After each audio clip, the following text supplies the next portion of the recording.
Good evening, all you awesome people out there on planet Earth. My name is Scott Schertzen, and welcome to Stream Punk Sports Monday Night Football reaction, rambling, and commentary as the Miami Dolphins, now at 7-7, are taking on the New Orleans Saints, who themselves are at 7-7, but struggling mightily due to the power of COVID. The Miami Dolphins have very quietly won 6 straight and are now just outside the playoff bubble, while the Saints right now had put an unprecedented 21 players on the COVID protocol this week. This is going to actually signal the beginning of a new legacy there in New Orleans, because of the fact that Ian Book, the 4th-round pick that they picked up in this draft, will be making his start because the Saints are down 3 quarterbacks. Jameis Winston due to injury, Taysom Hill is also out, and also Trevor Siemian, both of those out with COVID. So it is now falling to the 4th-round pick and Mr. Ian Book. So it'll be interesting to see what happens on that side of the fence. As always, my name is Scott Schertzen. You can actually comment on this. Thoughts, comments, ideas, compliments, or complaints. I will be putting in here basically my prediction. I do think it's going to be a low-scoring matchup here. Tua right now is guiding this team well. You know, he's proven a lot of doubters as far as what he's capable of doing. Right now, we're sitting on the 21-yard line. Tua's got the ball as the shotgun, and a quick little fake handoff, and they're going to pick up about 4 on the play right there. So off to a small little start here to see what they can do. Mike Gesicki, the tight end, who was good enough to pick up that pass, even though I decided to leave him on my fantasy bench today. Smart move on my side. But for you guys out there, let me know what you think. Let me know your comments, your ideas, complaints, anything you got going on. I want to hear about it. I am, of course, rocking my Average Joe's jersey because you know what? I am an average Joe. Got this for Christmas, and I'm like, you know what? I'm breaking this shirt in today. As always, dive, dip, duck, dodge. Dive, duck, dip, dive, and dodge. We're the 5 Ds of dodgeball.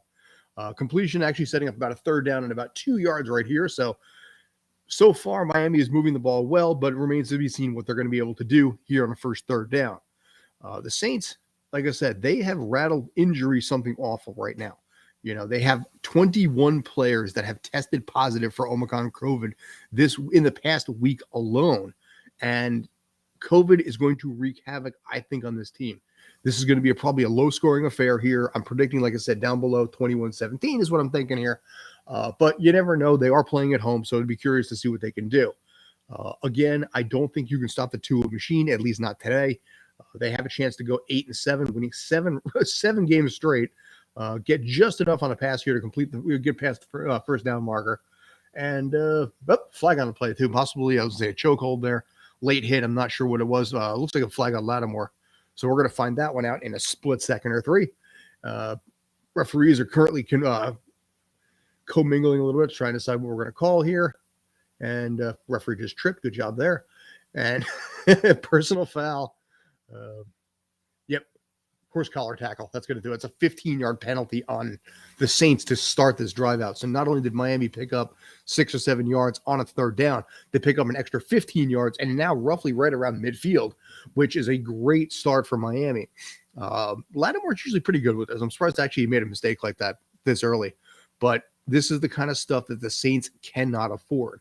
You have a rookie quarterback making his first start today. You're going to be relying a ton right now on Alvin Kamara. So it is all riding on the defense now to make sure that they can keep Tua, Gesicki, and everyone on Miami contained. I do think, like I said, it's going to be a low-scoring affair. That's why I said 21-17. But this is a huge opportunity for Ian Book.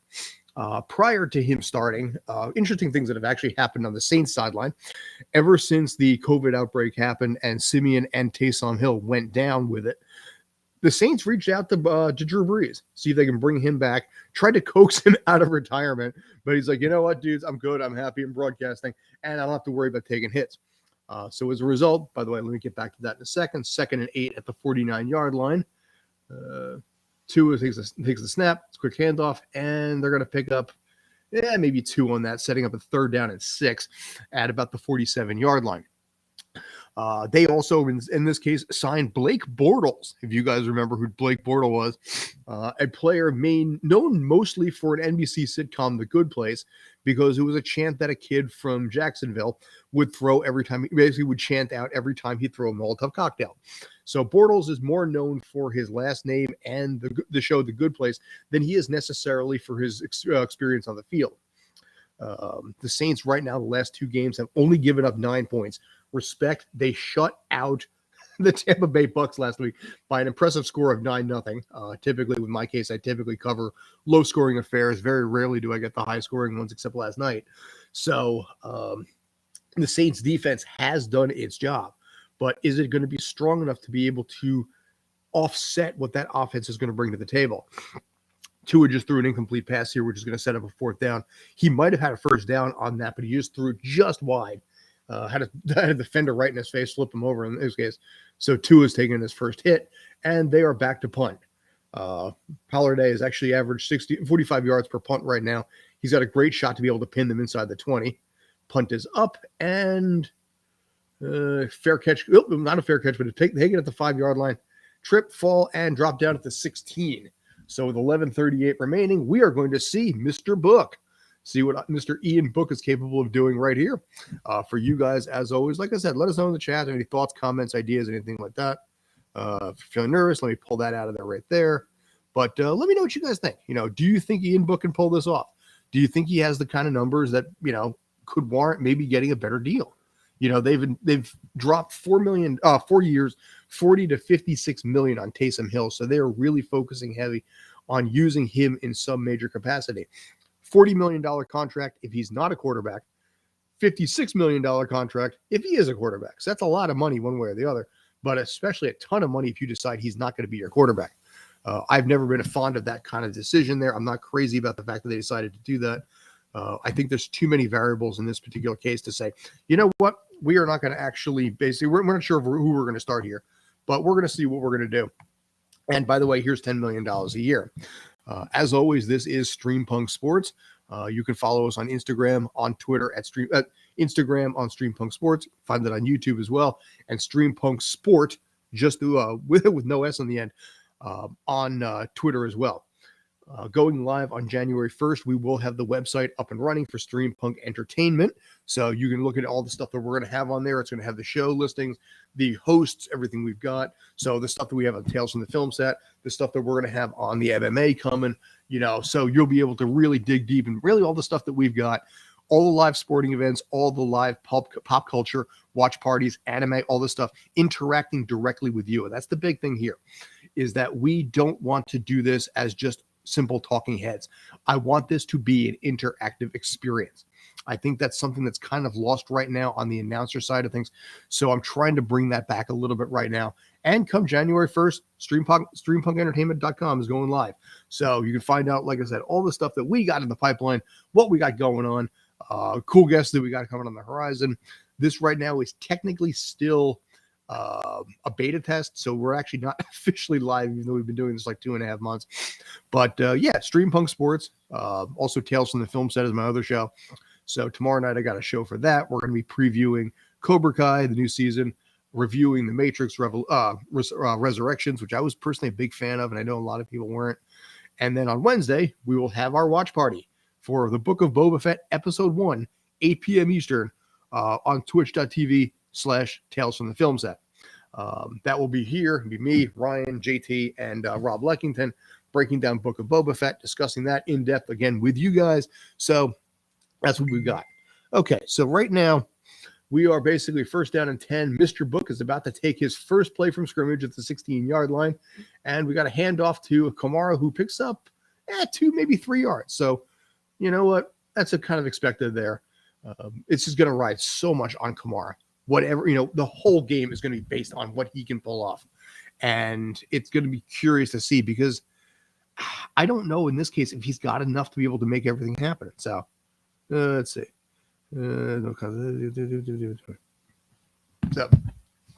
But right now, Alvin Kamara has already been selected to the Pro Bowl, 2nd down and 7. Ian Book is in the shotgun and looks like he's going to have his first career pass, and it is a completion for maybe about 4 yards. So we're setting up about a 3rd down and about 2 yards there. So officially, he has a 100% completion rate and probably a QB rating of, 102, 103 right there. So congratulations, sir. Hold on to that football. You'll treasure it forever. I do know that his entire family is in attendance. They showed his dad, his mom, his brother there. And I give the kids some hope. I mean, it's weird that you get your opportunity after all these years and you get your first career start, national attendance, your team's in the playoff hunt right now, and it's all pretty much right now thanks to COVID. So go figure on that. 3rd down and 3, pass is intercepted, and that's going to be a pick 6.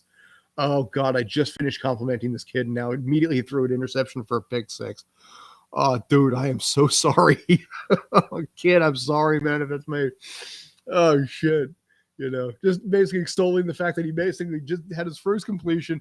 Treasure this moment forever. It's a huge opportunity, and then bam, just like that, the Dolphins are up 6-0 on a pick 6. It looks like the ball got tipped at the line of scrimmage. I'm not sure by who, but oh, yeah. I'm going to say, yeah, that was an easy interception, very easy run back for a touchdown. And, Miami, just like that, is off to a quick lead. Dude, I'm sorry.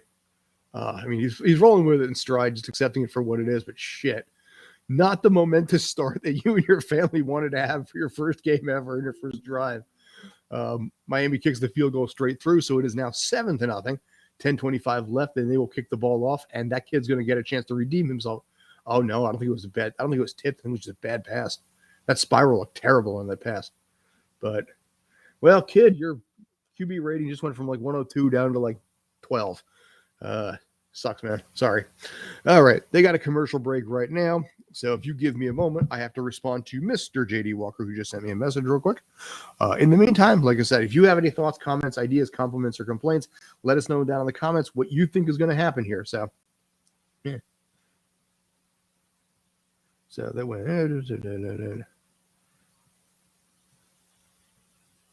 Also, I'm good. But there we go. All right. So, that's Miami. Got the start they wanted. New Orleans gets a chance to redeem themselves. But very, very quickly, just like that, he's going to get, you always remember the first pass. You always remember the first drive. And he will never forget that one for the rest of his life. But sometimes in cases like this, that's not a bad thing. Because if you can rebound your career and you can build your career into something special, you can look back on that and say, dude, my second pass was a pick 6 on a Monday night on a national stage, ABC, ESPN, and probably about 40 countries worldwide. So it sucks big time for a kid like that. But you know what? He's more talented than I am by far.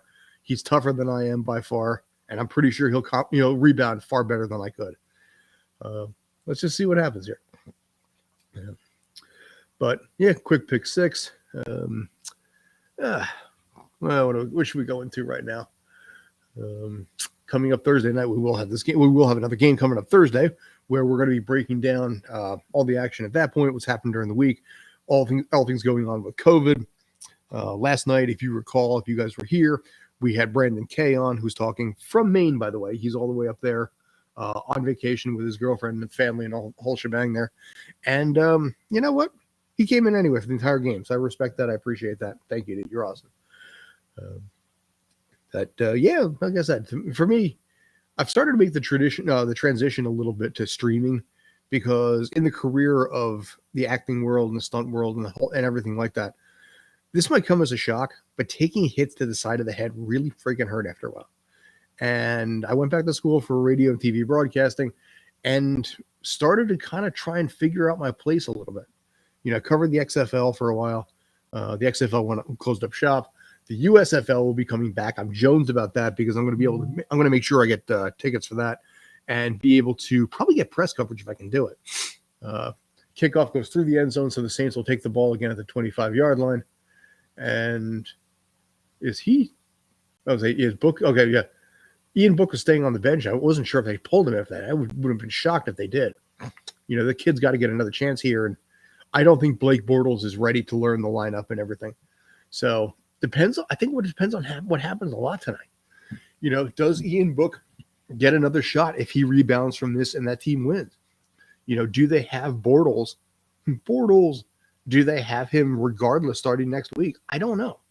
This would be for Bortles. This would be his 5th team since 2018. So let me try to think off the top of my head here. Jacksonville, the Rams, I think the Packers. There's another team in now the Saints. So Bortles has bounced around some in this case. 25-yard line, fake handoff to Kamara, roll out, tip, and dropped So second down, it's going to bring up second down and 10 right there. 10:20 remaining in the first quarter right now.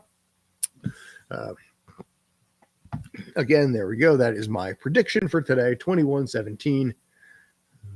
Kind of digging that name too, Ian Book. Just want to point that out. Yeah. 10:20, 19 seconds left on the play clock. Breaking huddle. Sean Payton, by the way, they're showing him back. Sean Payton is back in the lineup after he himself had COVID last week. And Dennis Allen, the offensive coordinator, I believe he is, or defensive coordinator, correction, had to take over as interim head coach. And you know what? It worked. They shut out Tom Brady for the third time in his career by the impressive score of 9-0. You guys actually, if you saw that game, that was the one where Tom Brady threw his Microsoft tablet over his shoulder and told Doug Allen to go fuck himself. Because sometimes people just really don't take to losing very well on the national stage. They're showing Ian Book's family right now, and they are paying close attention. We got Rick Book and Kim Book, so we got a Dick Book and a Kim Book, and they are really paying attention to him right now. Third down and 6, 9:42 left in the first quarter, and defense is breaking down, and he's gonna get sacked. Oh, kid, dude. So right now, that kid right at this point, I think is 1 for 3 with an interception and a sack. I'm sorry, I just want to root for this kid. I don't think they're going to have a shot. I still think Miami's going to take this because Miami has won 6 straight games. Tua has done a phenomenal job lately. But my heart goes out to this kid. On his first 2 drives, he throws a pick 6, he gets sacked, and he has 1 completion for 4 yards. This is not what you wanted out of him. I mean, I understand it's a growing pain and all that, but dude, I really feel bad for the kid right now. So at least in this case, they didn't turn the ball over and they're punting instead. But yeah, 1 for 3 with 4 yards. Ingram right now is at one rusher 4 yards. Kamara is at 1 rusher 3 yards, and Miami takes the ball back, and they got a good shot to be able to add some points at this point for the first quarter. Tua right now is 3 for 4, 13 yards. Waddle has two catches for 9 yards, and yeah, that's basically about it. Nothing exciting. It's still early, but sorry. Right now we got Santa Claus up there. Can't believe Christmas is over. Can't believe 2021 is over. I mean, I feel like you just blinked and basically 2022 is a week away. Not even a week away. I have the theory, and I talked to my mom about this over Christmas with everybody's over here, and I'm like, I almost wonder that the older you get, maybe time goes by faster because each year is a smaller percentage of your life. When you're 10 years old, 1 year is 10% of your life. When you're 46 years old, like I am, it's, 2.1% of your life, whatever it ends up being. So it's a much smaller percentage. So it's almost like time goes by faster just because of the fact that you're older and you see more. I don't know. Just a weird quirk in this case. But, I remember, we were thinking so fondly a year ago, 2021, the end of COVID, the end of 2020, life is getting better. And then guess what? It didn't, 5 days into the new year, I lost my 5th person to COVID, and then 3 weeks after that, my father-in-law dropped dead. So the year got better after that. I'm going to say the year got better as the year went on, but it was a little bit of a rough month to start the 2021 year. For you guys, I don't know. I'm hoping you guys had, basically a better year. I've had a good year here on this side, but I really hope all you guys had a better year than I did, because that sets a pretty good bar overall. I'd like to basically know what you guys, if you guys celebrate Christmas, what'd you want for Christmas? We're still in a commercial break, so I'm going to ask you guys this. Did you have a good holiday? What'd you guys do? Was it a weird holiday like I sort of had where, let's just say basically the family's not going to have to get together for a little while. I'm kind of happy about that. Right now they're showing a gingerbread house. No, my first gingerbread house the other day too, on Christmas Eve, me, my wife, and my mother-in-law, and I learned once again that I have no artistic ability. I'm one of those rare people that actually failed art class, and making my gingerbread house was 100% guaranteed a reason why. I clearly got reminded of why I absolutely suck when it comes to art. Anyway, I can write, I can write poetry. I can write, comedic humor. I can do all that kind of stuff. I can ad-lib a poem on the fly, but I can't write for shit. I can't draw for shit. So we are getting back to the action fairly soon at this point. Tua is in shotgun right now. First down and 10, 31-yard line, 8:51 left in the first quarter. And we got a handoff that's going to go pretty much nowhere. Maybe picks up a yard, probably about a yard on that. Bringing up a 2nd down and 9. Tua right now, like I said, is 3 for 4 for 13 yards. So both teams have really not done much on offense for this first half quarter. It is 7-0. It was a big pick 6. The Saints have started Ian Book, who is their 4th-round draft pick. First game ever because they have 3 quarterbacks right now that are all either injured or on COVID. So you kind of had to do what you had to do. 2nd down and 9 here. Tua is back in the shotgun again. And back pass. Throws over center and incomplete. Is there a flag? No flag on that. Oh, wait, there it is. There's the flag. Okay, a little late on that. But I kind of thought there was a little bit of grappling and pulling right there. So that could be another 15-yard penalty on the Saints. They had the horse collar tackle on Lattimore earlier. And is that Lattimore again? Pass interference on the defense. Yep, on Lattimore. I'm sorry, that's Gardner Johnson. I'm sorry, this time. My bad. Scratch that. But that is 2 15-yard penalties in the first half of the first quarter for the Saints. And you cannot do that. You've got to be more disciplined, especially in a game where you have so much that's going to have to rely on the defense. You got a rookie quarterback that's going to put a lot of effort on Kamara and Ingram to be able to offset that. You need to make sure that the defense does not make mistakes and keeps the ball away from Tua. Let's see. Oh, hello there. And how are we doing today?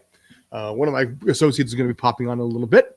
Unless maybe you're insulting me and calling me a yo-yo. That works too. I'm okay with that. And I hope you're doing well over there. Hope the education we gave you on football yesterday helped a little bit. My associate J.D. Walker will be popping on in a little bit. And, okay, there we go.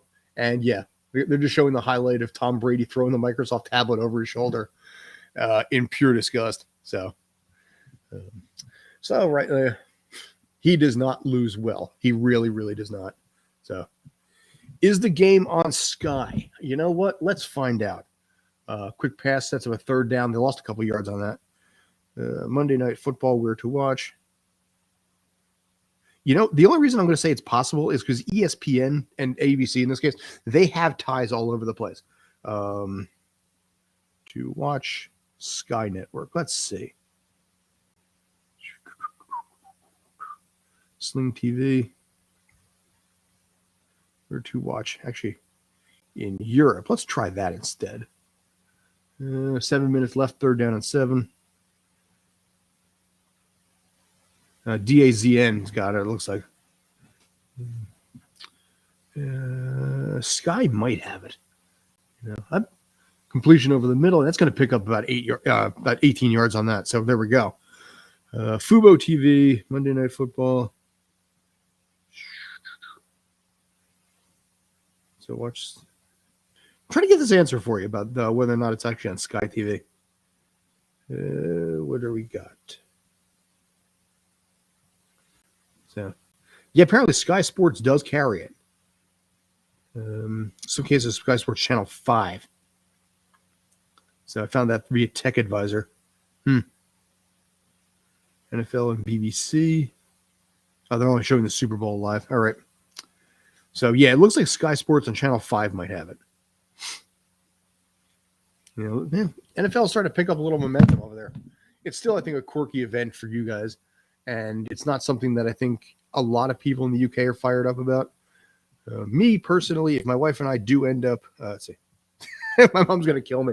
Well, dude, it's like, what, midnight? It's almost 2 a.m., I think, over there for you guys. So, it's a school night. It's a school night for you guys. I don't know if you have winter break or not. But yeah, it's 2nd down and 3 right now. 5:43 remaining in the first quarter. And they are at the 35-yard line at this point. So, quick handoff, picks up 2 yards, basically brings up a 3rd down and 1. Yeah, 1:30. Okay. I always forget if it's like 5 hours ahead or 4 hours ahead because we have, I don't know if you guys have it over there, but we have daylight savings time over here where they move the clock back an hour, ahead an hour, and it really confuses like the rest of the world and frankly us as well. I don't get it. It was something that was done like 150 years ago for the farming community to be able to work with sunset and sunrise. But now it's just like, so we have to do what now with the clock? And it's, yeah. 3rd down and 1, quick handoff, and they're going to pick up the first down, and just a hair more, not much on that. So, yep. Super Bowl is February. World Cup is in June. And do we have a fumble on this? I looked at the chat and missed that, so whoopsies. Yeah, World Cup is in June. CONCACAF is actually happening in February too. So I will be covering some of that with NYCFC because of the fact they won the MLS Cup over here.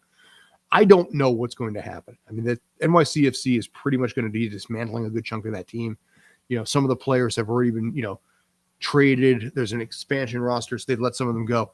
Their Golden Boot winner, who actually is for Super Bowl, nice. It's too early to say who it's going to be, but if I had to pick, I would say probably Chiefs and Packers would be the safe bet right now. Packers, if they actually get first round in the play, he might be down. He might be down on that when that ball came out. What to say? But Packers right now are 12-3. They have first place overall in the NFC, which will get them a first round bye and also home field throughout the entire NFC playoffs. The Chiefs on the other side have the best record overall, and Patrick Mahomes is rebounding nicely.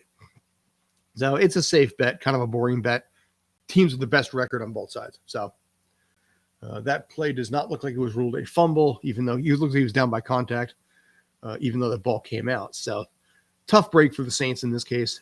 Miami does hold on to the ball, and it's now about 30-yard line, and they've got a fresh set of downs here. So 4:47 remaining in the first quarter. Saints are trailing right now 7-0.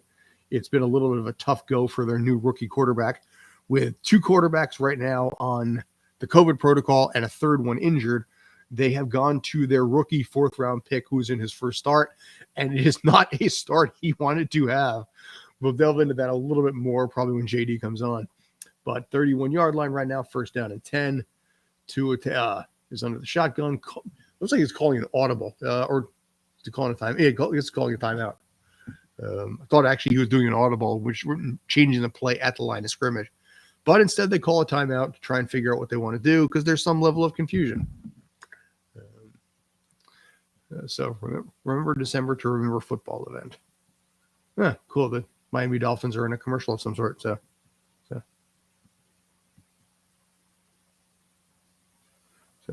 Friends of Lions fan. Oh, well, it's apologies for the Lions fan. Is that the one from Colorado? I was just sending a message real quick. So.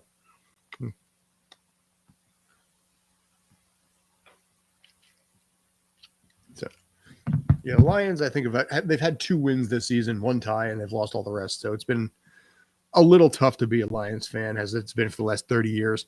Not that basically he's in Colorado, not that it's much better that you can actually be a Broncos fan, but yeah, that's a tough team to be a fan of. So we got a quick handoff on a fake pass over to, I think Gesicki's got it for completion and 11 yards and another first down. So Miami is moving the ball well and doing exactly. Yeah, yes, they are trash. The Lions have literally the worst record in the NFL. It's past the Smythe, by the way. They have literally the worst record in the NFL right now. And the benefit to it, such as it is the worse your record, the earlier in the draft you get to draft a player next year. So if you have the worst record, you get the first pick in the draft, which means you can take the best player coming out of college. My team habitually is a terrible team every single year. And it's kind of an embarrassment. Incomplete pass. They're bringing up 2nd down and 10. So here in the New York area, we have the Giants and we have the Jets. Both teams are garbage. Laughable, horrific garbage. My Giants lost 34-10 yesterday. Yesterday. So every single year, the 2 New York football teams are just an embarrassing disappointment. It's tough at this point. I haven't seen that team be good in a lot of years. But you know what? You stay loyal regardless of how bad they are. 2nd down and 10 at the 20. Pass over center. Completion's going to pick up. Maybe Leap takes a hit, but you know what? Gesicki picks up about 6 on that, brings up a 3rd down. So, no. That's one of those fiercely loyal. My team's number 1. It's like, no, it's not. If you look up NFL standings, you will find very quickly that team is pretty far down the list on that. They do have 2 wins this season, but there were some questions about whether they were going to be the first team in NFL history to have a winless season twice. They were the first team ever to actually lose all 16 games. Another team did it later. The Browns did it. And there was some talk about whether or not they were going to lose all their games this season too. Tua takes a hit, and it's a fumble, but huge scramble, massive loss, no matter what's going to happen here. But it brings the ball down to the 31-yard line. They are saying that Miami has recovered this. So they are still actually in field goal range, but they took a huge 15-17 loss. So is there a team that ever went invincible? No. There was a team that was about 4 minutes away. Back in 2008, the New England Patriots had a perfect 16-0 season, won all their games up to the Super Bowl, and then lost to, actually, my Giants by the score of 17-14. It was a game that actually only had 1 minute left, and they ended up actually losing that game. So they were about a minute and a half away from actually having a perfect season for the first time in NFL history. But at this point, they ended up 18-1. My Giants, it's fine. We didn't care, So that was Tom Brady when he was still there. Kick is good, 2:09 remaining, so now it is a 10-0 Dolphin lead. Ian Book is going to basically be taking the field again, so we're going to have to see if he can rebound after his first two drives. So, sure. JD has just sent me a message saying he'd come on at halftime. Sure then. Sure thing. There we go. There we go. All right, cool. So in the meantime, you're stuck with just me. Arsenal? Yes, I do know Arsenal. I will admit my first experience with Arsenal has come from the IT crowd. I don't know if you get the reference or if you're tired of hearing the reference, if you know it. But the thing about Arsenal is they always try and walk it in. Yes, I am a huge Richard Ayoade fan, Chris O'Dowd as well. And I worked in IT when that show premiered. So I know all about Arsenal. I know what's Wenger doing sending Walcott in that early? Yeah. I think Arsenal, are they owned by a football group or no? Or is that Manchester City? I forget which. I'm trying to remember offhand which one is owned by them. But we will be covering European soccer, especially. I mean, I've got a couple of guys that are going to be handling it in English and Spanish starting in January to start doing, play-by-play, live commentary, and all this kind of stuff. In this case, because we are such a heavy bilingual market over here in the States, I've got a guy who's a beat writer for NYCFC. I've already talked about it. A Saudi owner. All right, that probably wouldn't be Etihad then. Yeah, okay. Yeah, City's owned by City Football Group. They own, like, there's a team in like Melbourne. They've got, I think they've owned a couple of the teams in the MLS too. Who owns Arsenal? A Swedish dude. Okay. Kroenke Sports. I figured it out. If you want, listen, depends if you're a fan. If you want to call him Arsenal, call him Arsenal. I'm not going to judge. But yeah, they're, let's see. Tycoon, Stan Kroenke, and Alisher Shumanov. But yes, Arsenal's got a long history over there. Dating back to 1893, I believe it is. So the funniest thing ever happened. So what is the funniest thing here? So all right, you're on stage. You go and roll for me, man. Okay. We are actually still in a commercial break, just coming out of it. They're showing the Caesars. Put me in, coach. They got a clown out there. We got a dude with long hair and a mask. Kickoff happening. Basically, Arsenal was like the best team in England. Yeah. Like I said, Wenger and Walcott back then.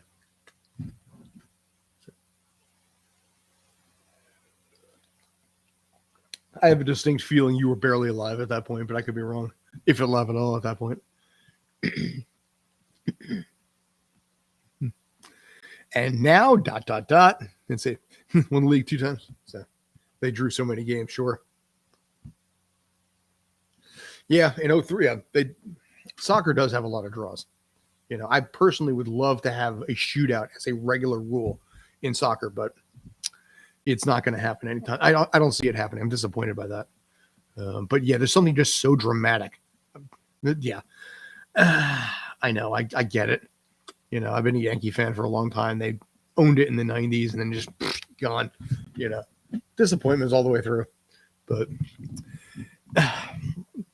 I understand. You support Liverpool. Okay, perfect. Well, we are very possibly going to be over in England for about England. Let's call it the UK in general for about 3 weeks next year, in coming October. So I'll probably make sure to catch a couple of matches there, because when you cover MLS on like weak pitches with like sometimes, God help me, it sucks to say this, 3,000 fans or less, 13,000 sometimes for Yankee Stadium, 3,000 or less for Red Bull Arena. I like energy, I like vibrancy, I like passion, fired up, things like that. So yes, MLS or say European soccer, I want to see it right. I want to have some fun. I'm going to get fired up about the crowd. I want to go deaf, listening to the fans there. So, by the way, 3rd and 6, 29-yard line. Book is taking the pass back. He's scrambled, gets out of a sack. Scramble's going to have to throw the ball away, or in this case, just take a second stack and bring up a 4th down. He absolutely should have thrown that ball away. He was out of the pocket. He could have scrambled. He could have just tossed that ball. So you support City, your life is automatically over.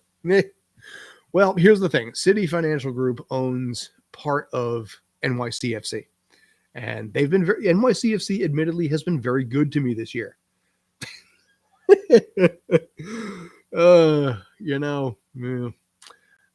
I said, I got loyalty to NYCFC because I caught a bunch of those home games there. Apparently they've had some good conversations. They've talked to MLS about me. I got to find out what's going on with this. I'm going to find out more in the next couple of weeks. They see you bathe in oil. Let's say the punt taken back. Flag on the play, might be holding, but a run back of a few yards overall. New York Jets, no. New York Jets are the other NFL team. NYCFC is the New York City Football Club in MLS. MLS is the big soccer league over here. I'll call it like minor league soccer. So you have the goal of pretty much every player in MLS is to end up going to like either South America, Brazil, or really predominantly Europe. So the best, the Golden Boot winner, the highest scorer was a kid named Tati Castellanos, who scored 17 goals in 34 matches. He ends up winning the Golden Boot. There's a lot of talks about him going to Europe right now. And honestly, he should follow that coin. He won a championship with NYCFC. There's no need for him to stay here. So like I said earlier, that team is going to pretty much dismantle itself by the time CONCACAF comes around. MLS, their championship game, which I did live stream on that for Stream Punk Sports, they broadcast that game in 132 different countries.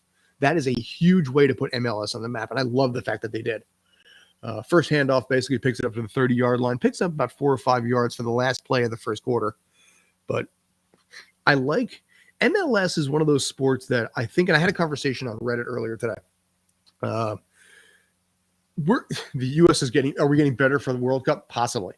There is growth in there. You saw a couple of things, with the Gold Cup and a few other things that were happening there, that soccer is starting to grow in popularity here. I've talked to, Obi Spencer, who co-builds this with me. First team to qualify for the World Cup. Yeah. I like the fact that for starters, I think it works well with the demographic of the U.S., where games are short, sweet, and to the point. We have lost all our patience for everything at this point over here. So we don't have the ability to sit for more than 2 hours at a sporting event. So, NFL has dropped in ratings because people can't sit still. I think the England will still qualify just the same. I think you'll get it, but yeah, MLS and soccer is getting popularity over here because 2 hours, game is over. No, I thought you were okay. I thought you said you lived in London, but for basically anybody who's actually watching this and has, I haven't actually put your comments in the chat. If I did something like that, I probably could, but but yeah, I'm having a ripe conversation with you, and I haven't put a single thing in the comments, but there we go.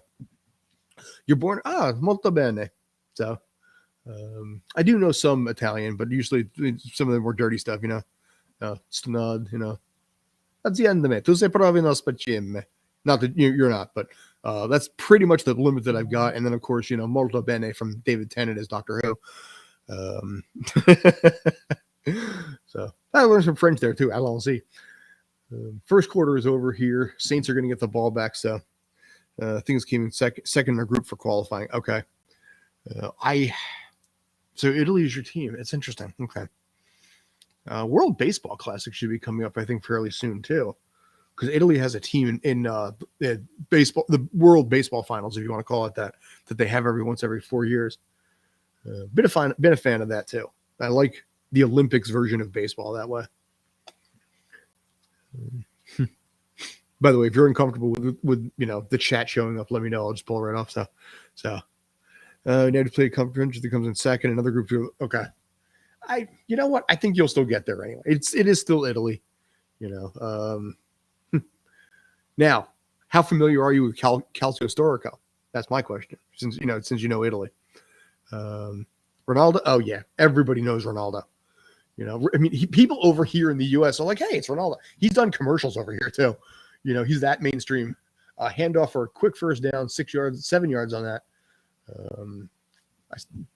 So stand corrected, by the way. Miami still has the ball, but playing Portugal. Yeah, Portugal would say, "Obrigado, como vai?" It's about the limit of my Portuguese. Although I am a tiny bit Portuguese in the Iberian Peninsula. Yeah, very, very small amount. Miami right now 7-0 in first downs. Total yards 62 to -2. The Latin languages are pretty simple that way. Believe it or not, my strongest language is Japanese. So I was a fan of anime since for 30 years now, way before it became mainstream to do it. So I picked up a fair amount of the language because I'm a big old nerd.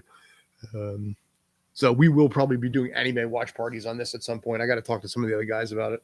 But maybe Attack on Titan when the new half season Attack on Titan comes out.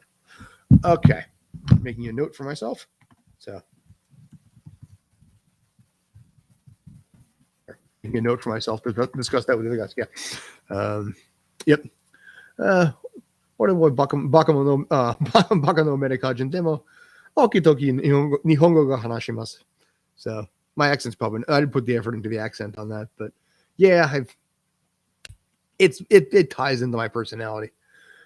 Basically short by a couple of inches, not third down, and short one. It looks like they might actually recheck that as basically a bunch of feet come in and kick the camera and all over the place. So okay, here's the big thing here. We have something over here in the States. We call it a pinky toe game. A pinky toe game is, do you want to win so badly that you cut a pinky toe off? That's a pinky toe game. Because, at the end of the day, the pinky toe is a small toe. Nobody ever really uses it. Would you sacrifice that to get the win? Pinky short that. We're going to bring him a fourth down there. So would you, and I'm waiting another 4 years. Okay. Yeah. So is it a pinky toe game for you? Would you lose the pinky toe to basically get the win and get into the World Cup? And you know what? I wouldn't blame you if you said no. I wouldn't lose my pinky toe. I like my toes. You would. Okay, this would be a pinky toe game for you. Oh, love it. I respect. I respect the passion on that. That's probably pretty much a badge of honor. It's like, you see that? You see 9 toes? I'm the reason you guys got into the World Cup on this. That toe went. Second punt of the game, by the way, for Polardi. Fair catch hit called for the 16-yard line. So the Saints are going to get the ball back. So far, the Saints are at -2 yards on offense. So I am looking, by the way, like I said, Stream Punk Sports, we will be covering European soccer and the World Cup and the whole shebang. So I promise you we're going to be doing that. I saw personally, as the co-owner of this thing, I saw what the numbers were for MLS finals. And yeah, I want those numbers. So on the European Championship, like I said, I still think you guys are going to get in anyway, with or without toe. But I think like I said, I admire and I respect and I appreciate the passion. It's cool that you guys have that kind of energy there. Yeah, close that back out. But we over here, when it comes to soccer, there is not quite that, but trash team like Russia. Well, okay, here's the funny thing. Usually like, Russia, Canada, they don't usually get the trash team logo, mantra like we do. Here in the US, soccer in the New York area, people were unaware that New York City even had a soccer team in this city That's how small it is. They won the MLS Cup. It's the first time that any New York sports team has won anything since 2012. And there's a total of two baseball, two football, three hockey, two basketball. There's 11 teams in this area. It was the first championship since 2012. And people were like, we have a soccer team? Yeah, they play at Yankee Stadium. Oh, I didn't know that. So in other parts of the country, though, I will say that soccer is more popular than it is here. So yes, I did hear that the World Cup may come here. And I think that will be good because soccer needs to get on the map here. I have made the bold prediction that sometime in the next 5 to 10 years, I'm going to go 8 years, soccer will probably overtake baseball as a more popular sport here in the United States. I heard the North America in some regard there. I think if I had to guess, I would say probably either the U.S. or Mexico. I don't see Canada being big enough popularity-wise, space, fan base-wise, population-wise, to be able to pull something like that in. I mean, that entire country, as big as it is, only has like 31 million people in it. New York City alone has 9. So I would almost see the World Cup being here because of the sheer amount of tickets that can get sold for something like that. Yeah, that's also part of it too, the automatic qualification. Like I said, I do think that soccer is going to overtake baseball. I'm going to say probably by 2029. Baseball is getting boring. It's getting sluggish. We've lost interest. It's background noise more than anything else. We need faster paced stuff in a faster paced world. So first down and 10, 17-yard line. Book is back. Throws it. Picks up a first down on it. His first down as a career. That might be a late hit. It's not. Slammed out of bounds. But it is a first down. The kid got, so credit to that kid. But it's a good, that's exactly what they need to do to rebound here. But yeah, I think, like I said, people watch baseball and they get tired of it because it's 55 seconds or so, sometimes a minute and a half between pitches. I'm not even talking commercial breaks. I'm just talking in general. People just, they walk around the mound, they confer with other players, and it's a minute and a half between like throw ball, catch ball. And people have lost interest. There's too many distractions right now that we need something faster. If you ask my opinion, I think rugby is a better sport than football because rugby keeps going. There's very little time between plays. Australian rules football is another example. You have these sports where things just keep rolling more or less, and there are stoppages in play, but they're not nearly as prevalent as they are in the NFL. I could see them possibly taken up a little bit. Rugby, I think, before Australian rules football. But let's see. Right now, 11. Well, let's see. Second down and 2, 11 left in the first half. Book is now 3 for 9 for 29 yards, so he's starting to improve after a really abysmal first start for the rookie. Kamara ends up losing about 4 yards on that, so it's going to bring about third down at 6. So, 10:55 left. It's going to be probably a guaranteed pass play here. I know. I call it soccer because we have football over here, and it's easier on this side. I guess you probably call it like American football. So there's a scrap. I guess for you guys who call it American football versus just football. Yeah. All right. Third down and 3. Book is scrambling. He's in trouble. He's trying to make. He's going to have to throw that ball away, or he's going to try and run for it, but he's not. He'll lose a yard, and they're going to have to punt the ball. So, thank you. Appreciate that. So, yeah, I think Italy will still make it. Have faith in your team there. But the Saints got to punt the ball again. So they're offensively, they have not made a lot happen so far with Book as the quarterback right now. Will Blake Bortles get a shot? I mean, this is a must-win game for the Saints. They are hanging on by a thread for those playoff chances, and you almost have to wonder if maybe they would. Give the kid a half, see what he can do, see what happens. Bring in Blake Bortles afterwards, but Book right now 3 for 9, 29 yards, and interception. So right now it is currently 10-0. The Dolphins are up right now, 10-12 left in the first half. Let me make a note of that. Cowboys 10. It's Zilcho.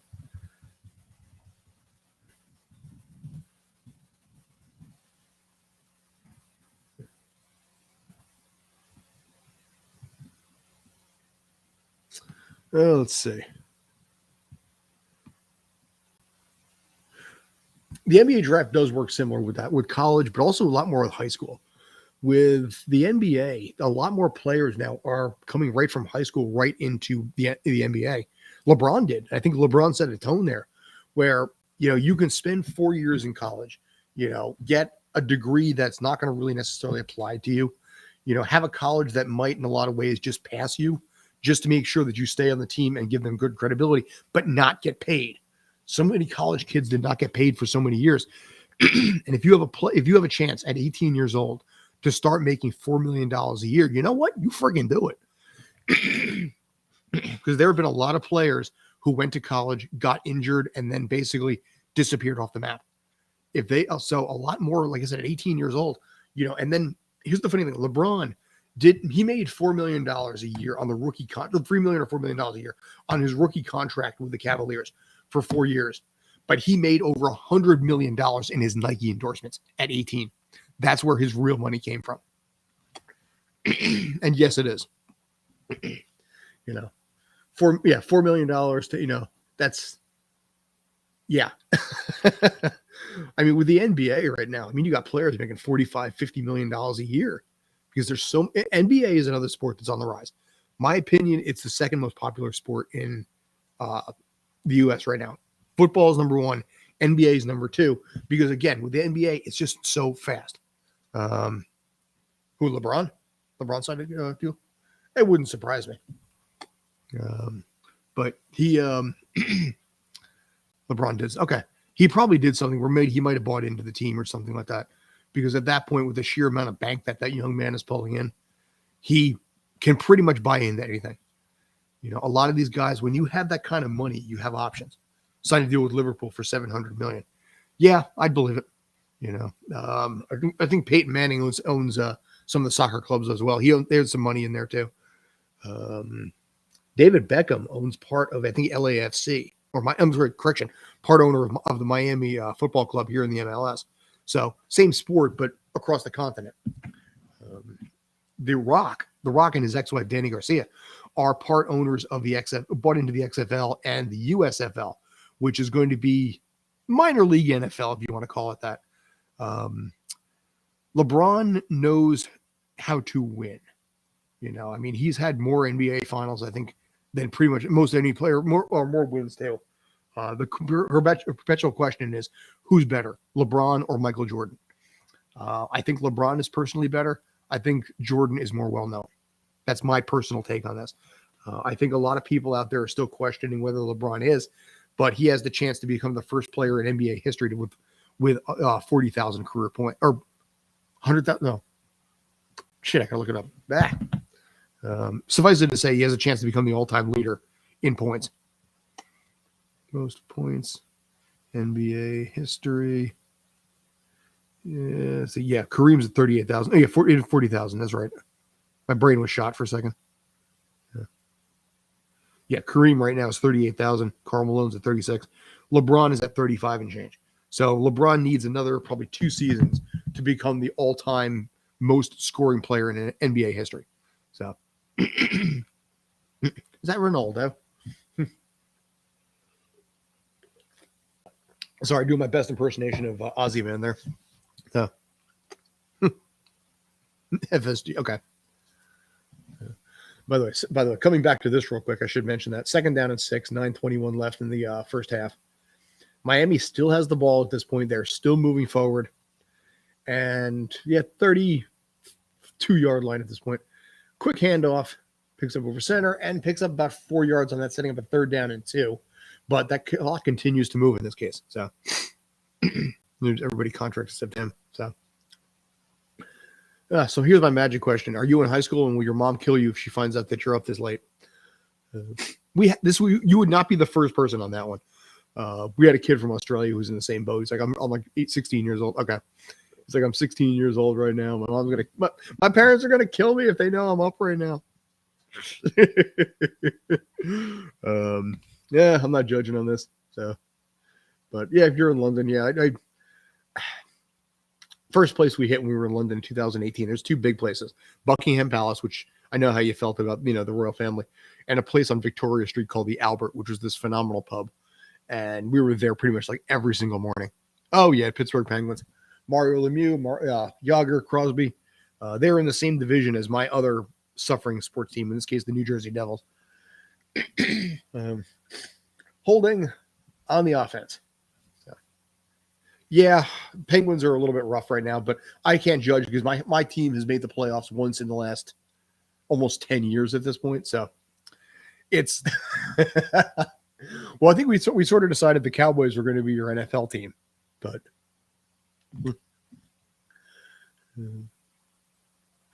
personally, Bath is my rugby team. Not that it matters much, but I was in Bath.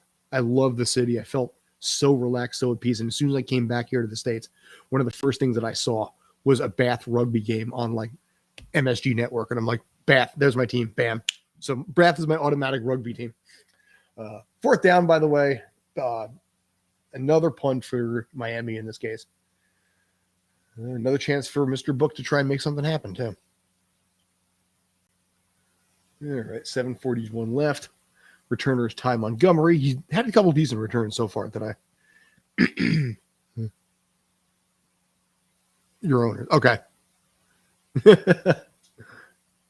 So 25-yard line. Runs back, loses a couple yards. He's going to be down to the 24. So actually, Montgomery loses a yard on that run back. So we'll have to see what they're able to do, especially Kamara and Ingram. Oh, that did hear about that. Yes. Owners bought the Penguins. I did hear about something like that. Yes. And, well, I mean, it's everybody's buying everybody nowadays. You just talk about LeBron buying over there. I don't know. I personally wouldn't mind that possibly with my hockey franchise because, again, my Devils have been trashed for like the last 9-10 years. One playoff appearance, got killed in the first round, like lost in 5 games. And it's another year, maybe next year. So owners never give money to buy players. Yeah, well, it's the part of the problem with some of the teams over here too, because it's more about profit than winning. You say what you want about George Steinbrenner and the Yankees. Steinbrenner would pay whatever he had to make sure that Yankee team wins. So the Penguins can make that, the owners money because the Penguins are one of the bigger, stronger NHL franchises over here. They've got a good history. They got Sidney Crosby, guaranteed Hall of Famer. They've got a good pedigree when it comes to, like I said, you got, Lemieux, Yager, Ulf Samuelsson, Wright. I think Tom Wright was one of the goalie there too. So, well, yeah. But I did hear about the fact that it was the team was bought. Disney Plus showing all the stuff that they've got on there. Well, I'll see on this side. Yeah, I'm really kind of surprised Disney doesn't own more sports teams. They own ESPN, they own Hulu. 35, like 40% of all broadcasting in the country right now is through Disney in some facet. I'm really surprised actually they haven't actually like bought a sports team. Yeah, proud. So he was 30 million. You know what it is? It's sometimes actually it's like different money. Where you got money from, that's allocated in certain ways. So you got a certain amount for payroll. It's a corporate budget thing. I'm not saying it's right. I get you. But it's a corporate thing where people are like, this money is allocated over here to make this long-term. For you, I understand. As a fan, it sucks because you're like, why can't that money come this way? And I don't blame you for that. I get it, But it's a different mindset, I think, sometimes when you're on top where you're kind of focusing a little bit more on the long-term financial gains of it. And unfortunately, sports franchises are rarely ever really that profitable. Dallas Cowboys, yeah, because Jerry Jones has been smart with that. But a lot of sports franchises the owners lose money. Who's the most hated NFL player? I don't know. Does it have to be players on my own team? Book throws and completes, still on his feet and picks up first down. Nice job. Most hated NFL player. I don't really hate players so much as I hate coaching staffs. So as a Giants fan, I really hated Dave Gettleman and the GM and what they did over here because they spent money on players that they promptly traded and blew like $40 million of budget money for players they traded away for peanuts. Bad draft picks, bad choices. And Brandon, who was on yesterday. He is a diehard longtime Jets fan. I'm a diehard longtime Giants fan. Both teams are 4-11 this season and not going anywhere. So we're more pissed off with ownership than players. But if you want to talk about who might be the most hated player in NFL, I would say Tom Brady would probably be it. So best manager in the world, transforms Chiefs players into world class. You build up from the ground up sometimes. That works. Where if you can find that system where you can basically find the players in the right system, yes, that can work. On the other side of it, basically you spend a lot of money, put a bunch of players together, knock on wood, see if you can make something happen. Yeah, Tom Brady is divisive because he had issues with Spygate, Deflategate, and some of the other scandals that had happened. And I think maybe it's just some level of jealousy. The guy's 44 years old. He plays in the NFL, guaranteed Hall of Famer, supermodel wife, good family. And people are like, buckets of money, millions of money. I think the man's worth like $300 million and his wife is worth even more. And people are like, you know what? I want that life. I'm making $35,000 a year and hoping for a day off of work on a Wednesday. But Brady, he has had issues when it comes to some of the scandals that have happened. Deflating footballs just a little bit to make them easier for him to catch or grab onto. Other issues where they installed spy cameras, a lot of crap like that. So I think arguably Tom Brady might be the most hated player in the NFL. When JD comes on, I'm going to pick his brain on that. But we got a flag on the play right now. 5:24 left in the first half. Miami is still up 10-0 at this point. So, what a player for £1 million. Beast. But by Messi, I'll say, Lionel Messi. You and I haven't talked about him tonight. Roughing the passer on Brandon Jones, late hit, smack across the face mask too. That's going to give him 15 yards. Absolutely. A lot of 15-yard penalties tonight. It's interesting because it's been a pretty heavy. It's been light on the penalties, but there are a lot of 15-yard big penalties here. Most penalties are usually 5 or 10 yards, so 15 is a lot.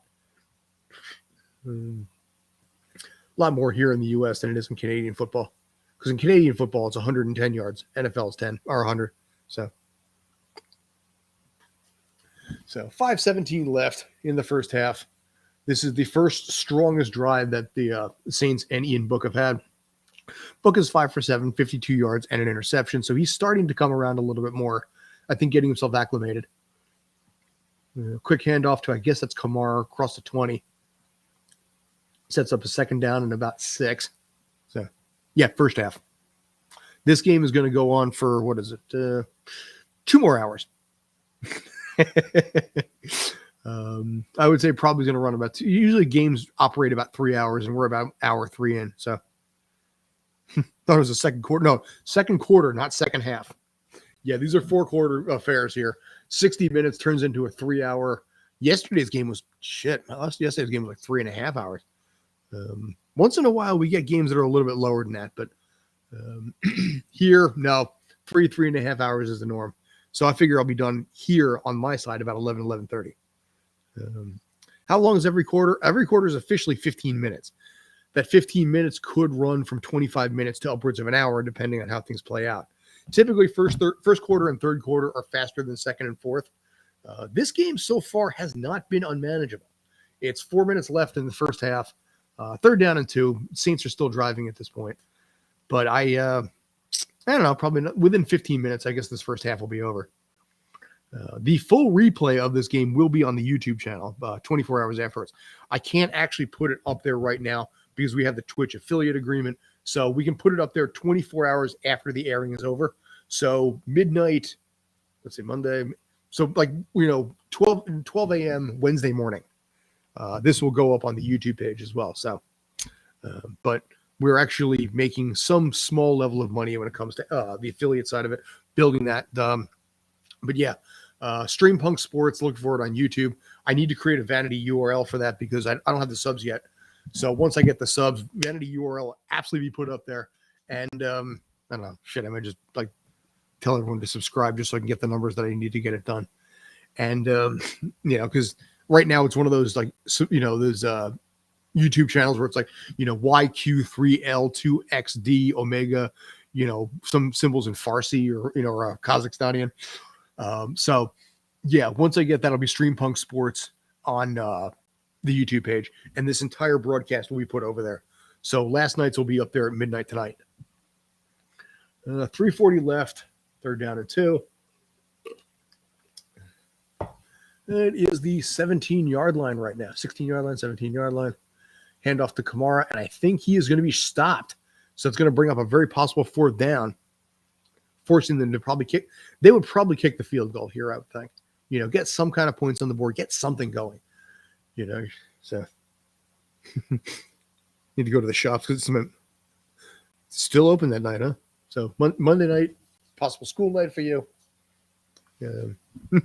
So late. Dude, yeah, it's like 2 a.m. over there. Let's see, 10, 11, 12, 1. Yeah, 2. Shit. Yeah, that's true. A lot of the corner ones are. I noticed that when I was in London. We popped out at like 1 o'clock in the morning, and I picked up some Pringles potato chips. You got some weird-ass Pringles potato chips over there. So 4th down and 2, they are going to probably take a delay a game on that. Oh. And that's going to push them back 5 yards on the delay of game. So it's going to set up a 4th down. Sounds good. It's going to set up a 4th down and 7. Book is coming off, so they're sending the kicking unit out to pick up at least something right here. The Saints are currently up 10-0. And holy crap, I did not really the entire time it said the Cowboys. Oh, damn it. Good job, Scotty boy. So all this time it's been saying that. There we go. Good job, me. So anyway, 4th down and 7, 38-yard line, 2:49 left in the first half. Dolphins are up 10-0, and we got a 38-yard field goal attempt. And kick is up, and it is good. And now I'm going to have to change that again because now it's 10-3. So, but we got about 2:45 left in the first half. The Saints are on the board. Congratulations to Mr. Ian Book, who is basically getting his first start tonight for the Saints at quarterback because the Saints are down 3 quarterbacks. Taysom Hill, Trevor Siemian are out with COVID, and then also Jameis Winston is out with injury. So they're going to, in this case, the kid they picked up in the 4th round, while deciding at the same time if they're going to try and go with Drew Brees, not being able to do that, signing Blake Bortles. Gotta say it, love it. Bortles is back. I'm happy as heck. By the way, this was my prediction at the top of the game. You may have seen that earlier on. So Dolphins 10, Saints, Dolphins 21, Saints 17, I think is still in line to what this could easily end up being. But Tua's got a chance to be able to pad the lead. They got 2 timeouts left, 2:45 left in the first half, and they're about to get the ball back after the ensuing kickoff. Right now, I got to give some love to Ian Book because he had a rough first 2 drives. An interception for a pick 6. He got sacked, and now at this point has at least been able to turn it around more or less. And kickoff is underway. Yeah, he's at a manageable 5 for 7 for 52 yards. So his numbers have actually greatly improved. Tua, on the other hand, is 10 for 12 for 67 yards. So he's, like I said, this is a great opportunity for him, for Lindsey and for everybody else on that offense to make some points happen for the end of the end the first half on a high note. The Saints, I believe, get the ball back to start the second half. So it'll be another chance for Book to see what he can do. Or, you know what? Maybe they rest him. He had his half. They got some points on the board. They're not down by that much. Do they give Blake Bortles a shot? This is a 7-7 team right now that is absolutely in desperate need of getting a win. Both teams are 7-7. But I think it's more desperate in some ways for the Saints right now. Quick handoff, picks up about 8 yards. I think is that Lindsey that just did that? No, it's Johnson. But right now, picks up a quick 8. 2:30 left. There's a lot of time left on the clock to be able to make something happen here. But one more play probably for the 2-minute warning. Tua is back in the shotgun. A little bit of disorganization, a little bit of confusion right now. 2:19 left. Tua is at the shotgun. Takes the nope, not taking the snap yet. Still barking out orders. I'm not sure if he's calling audible or what's going on right now, but 2:10, 9, 8, 7. Maybe they're not going to run it at all. So they might actually just take the 2-minute warning. 1 minute and there we go. 1 second. Down to the 2-minute warning. I really thought they're going to do one more play before the 2-minute warning, but have opted not to. So, quick shot of the Caesars Superdome over there. Again, Monday Night Football. This is Stream Punk Sports here on Stream Punk Sports on Twitch. As always, you can find us also on Instagram and also on Twitter. On Instagram at Stream Punk Sports and also on Twitter at Stream Punk Sport. If you notice down below, there's no S at the end because they only allow 15 characters and no mas. So there we go. By the way, I want to point out again, I have my Average Joe's jersey on. Got that for Christmas. I figured let me debut that jersey tonight. Proud of that. Happy for that. As always, try to remember the five D's of dodgeball. It is dodge, duck, dip, dive, and dodge. Had to throw that in there. Finally got that right. Fungled that like 9 times before I actually got it right the first time. But yeah, let us know in the comments what you guys have. Any thoughts? You know, who you're pulling for. Are you rooting for any one of these teams? Are you rooting against one of these two teams? For me, I can't help it. The Dolphins are a feel-good team to me. I like to. He's been through some challenges this year. You know, with possibly being traded a couple of times. It's a season of disarray for the Saints because of the fact that Drew Brees is done. You know, he retired. It sent a little bit of a confusion there. I'm not really convinced. I like the idea of giving between $40 and $56 million to Taysom Hill, depending on whether or not he's the quarterback of the future for the team. $40 million if he's not the quarterback, $56 million if he is the quarterback. That is a lot of money to throw out, especially on the first part, because I don't know what you necessarily use him as. You know, I just don't like the deal. I'm not a big fan of it. You know, I want to give Jameis Winston a little more time to see what he can do. But coming up at halftime, by the way, I want to point out J.D. Walker will be popping on. Had to handle some stuff because you know what? It's still the holiday, you know, and to quote National Lampoon's Christmas Vacation, it's Christmas and we're all in misery. So he will be coming on in a little bit. And we'll see what ends up happening here. Boomers half Adam Schefter's update. A lot of players right now are going on COVID protocol across the entire league. You know, the fact that we did not have any Tuesday games this week surprised me a little bit.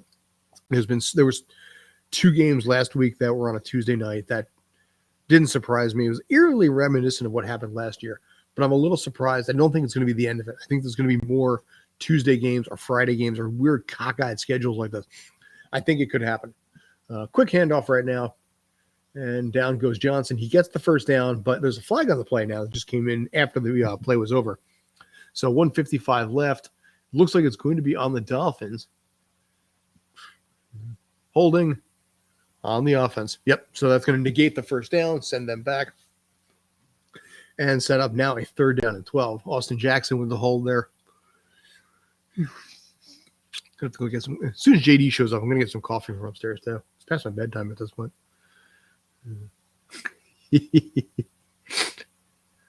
Good. It was a good first down, but bad hold. You know, it's been a lot. It's been increasingly weak as far as how the teams have been playing. 2nd down and 11. 2 is basically in the shotgun right now. 1:55 left, and takes it back. Throws completion, and just shy of the first down. Going to pick up about 2 yards short on that. 1:47 left. The clock is still rolling right now, but there's still plenty of time that they can make something happen. 1:40 left.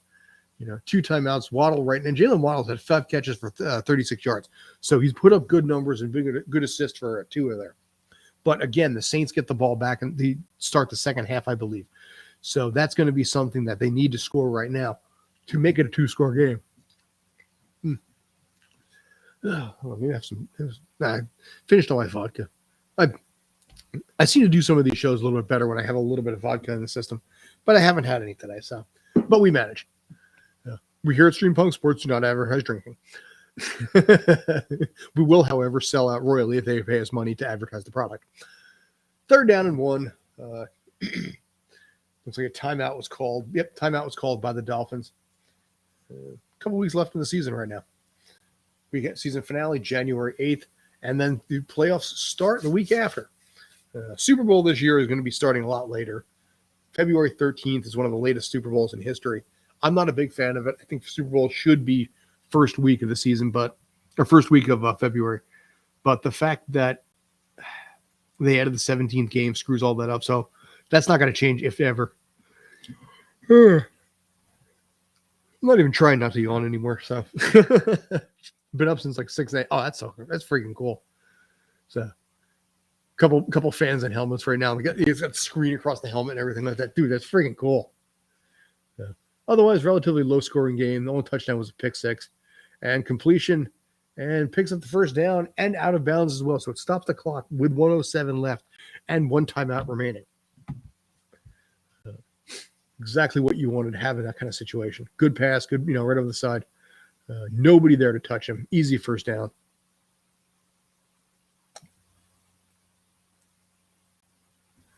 Okay. Yeah, Waddle with another catch. Waddle, 6 catches for 45 yards right now.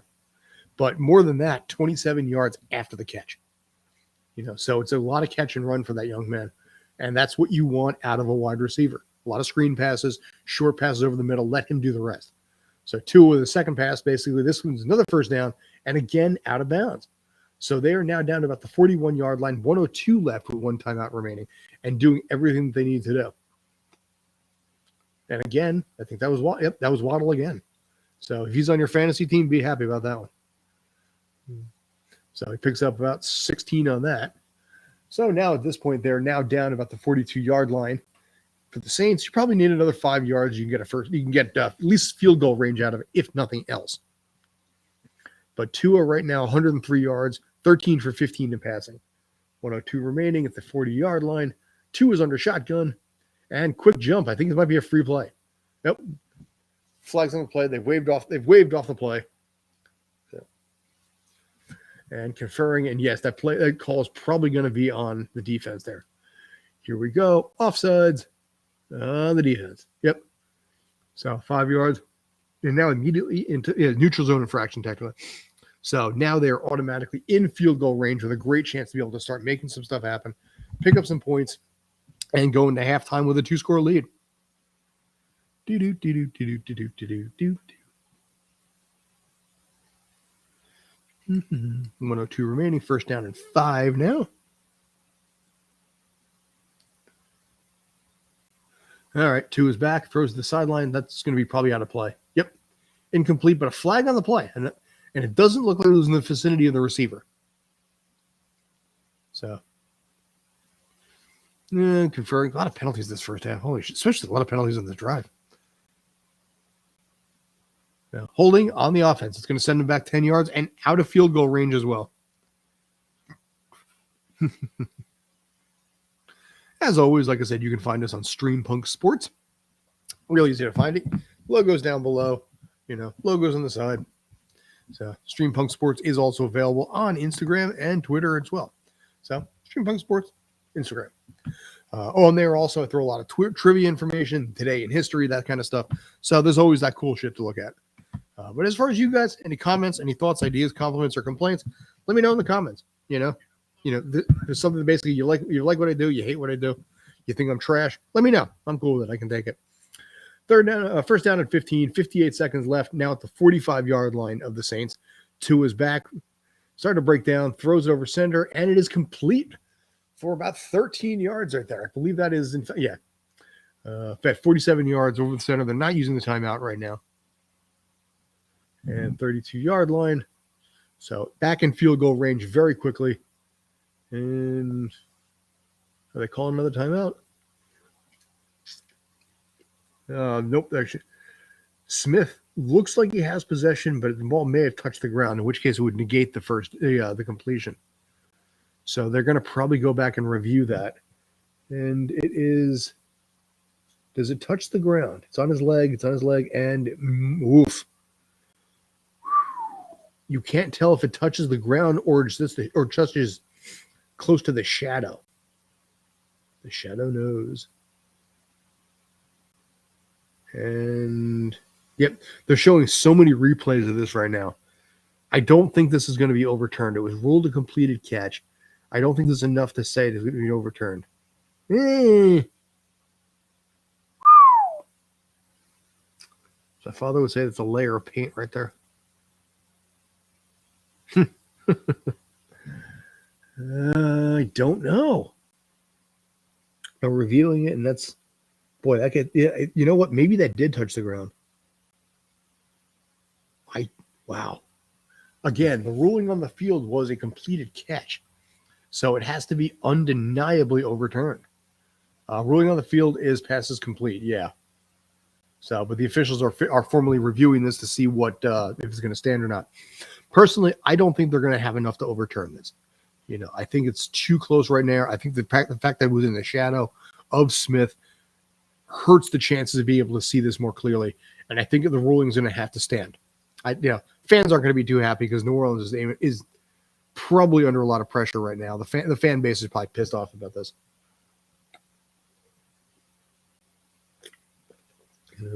I mean, COVID has, like I said, decimated the hell out of that team today. If they were proper healthy, I think then the Saints would probably be able to win this game. But because they're not, this is a much different situation. So it looks like they might be wrapping this up at this point. Any day now. Give us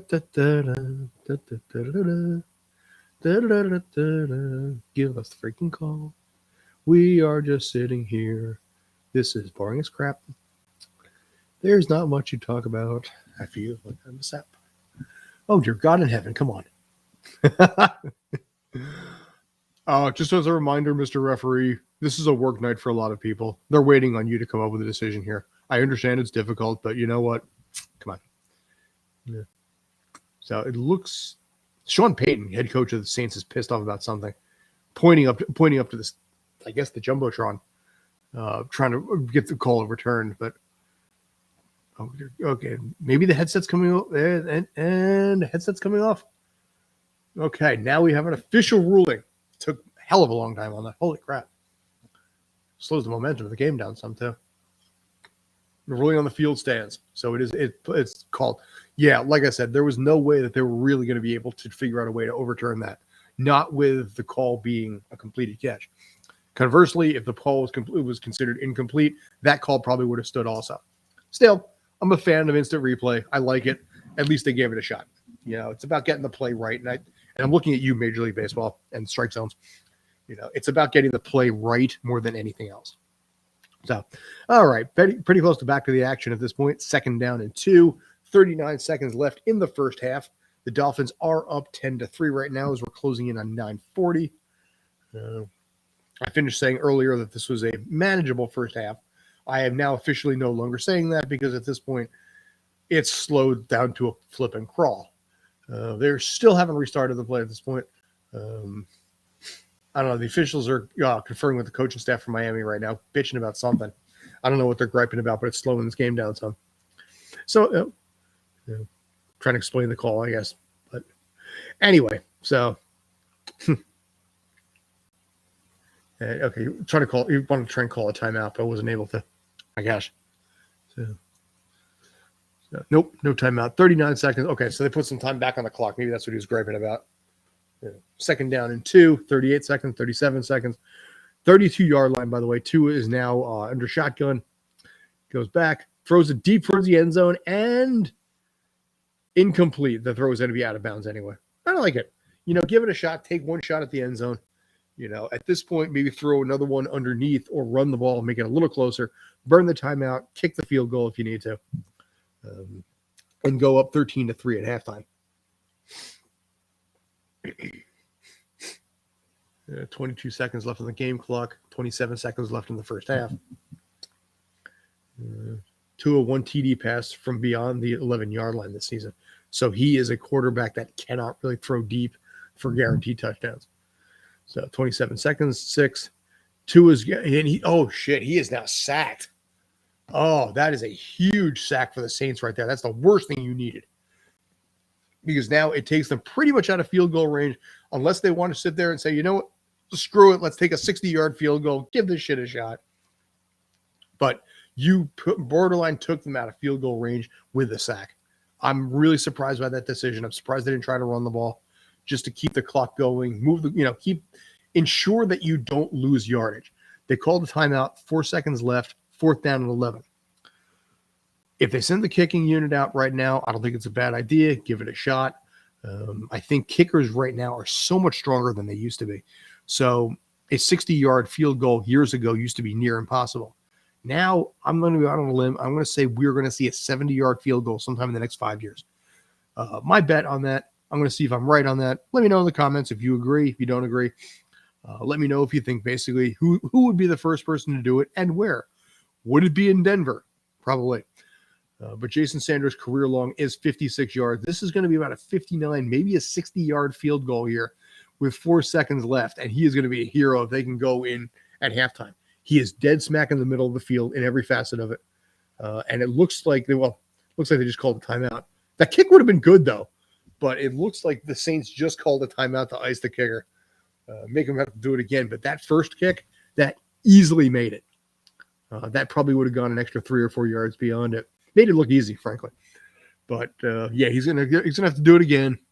So last play of the first half right now. See if they can put the Dolphins up 13-3. Sean Payton was smart, I think, in this case. Sometimes you ice the kicker. It's more annoying than anything on chip shots. But on a kick like this, yeah, you know what? He's dead smack in the middle of the logo.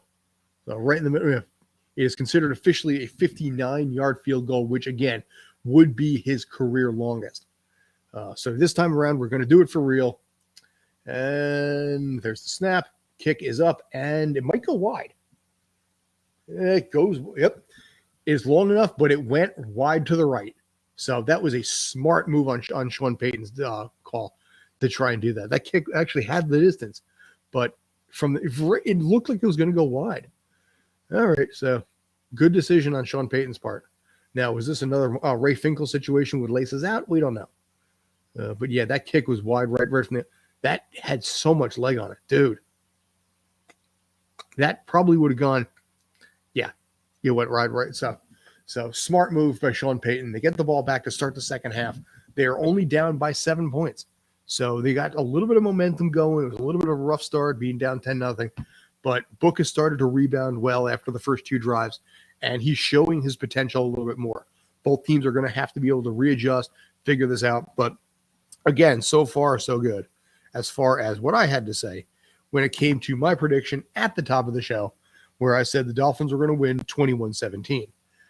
Personally, I, for one, am really starting to hope that JD shows up soon because I really kind of have to pee at this point, and I don't really want to step out and leave a blank camera, and I can't actually access the ability to do commercials right now. So in the meantime, I'll sit there and do a little song and dance, kill a little time. You know what? We're going to go over some numbers real quick. So right now, let's look at the numbers. Let's all look at the numbers. Let's all look at the numbers. Let's all look at the numbers. And I can't sing for shit. Okay, so first and foremost, like I said, 10-3. Tua is currently 14 for 17 with 116 yards. Conversely, Ian Book in his first game ever, 5 for 7 for 52 yards.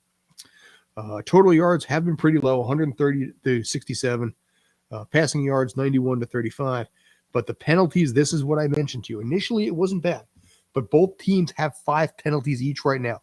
For the Dolphins, 55 yards. For the Saints, 45 yards. Time of possession has been pretty close, 18 minutes to 11 and change. But it's been a low-scoring affair. Both teams have had 3 sacks. Both teams have had 3 punts. So it's been the kind of game that typically I end up broadcasting. You know, I don't usually have the luck of actually getting high-scoring affairs. I was lucky yesterday. You know, the Cowboys won 56-14. That game was over, you know, in a literal heartbeat.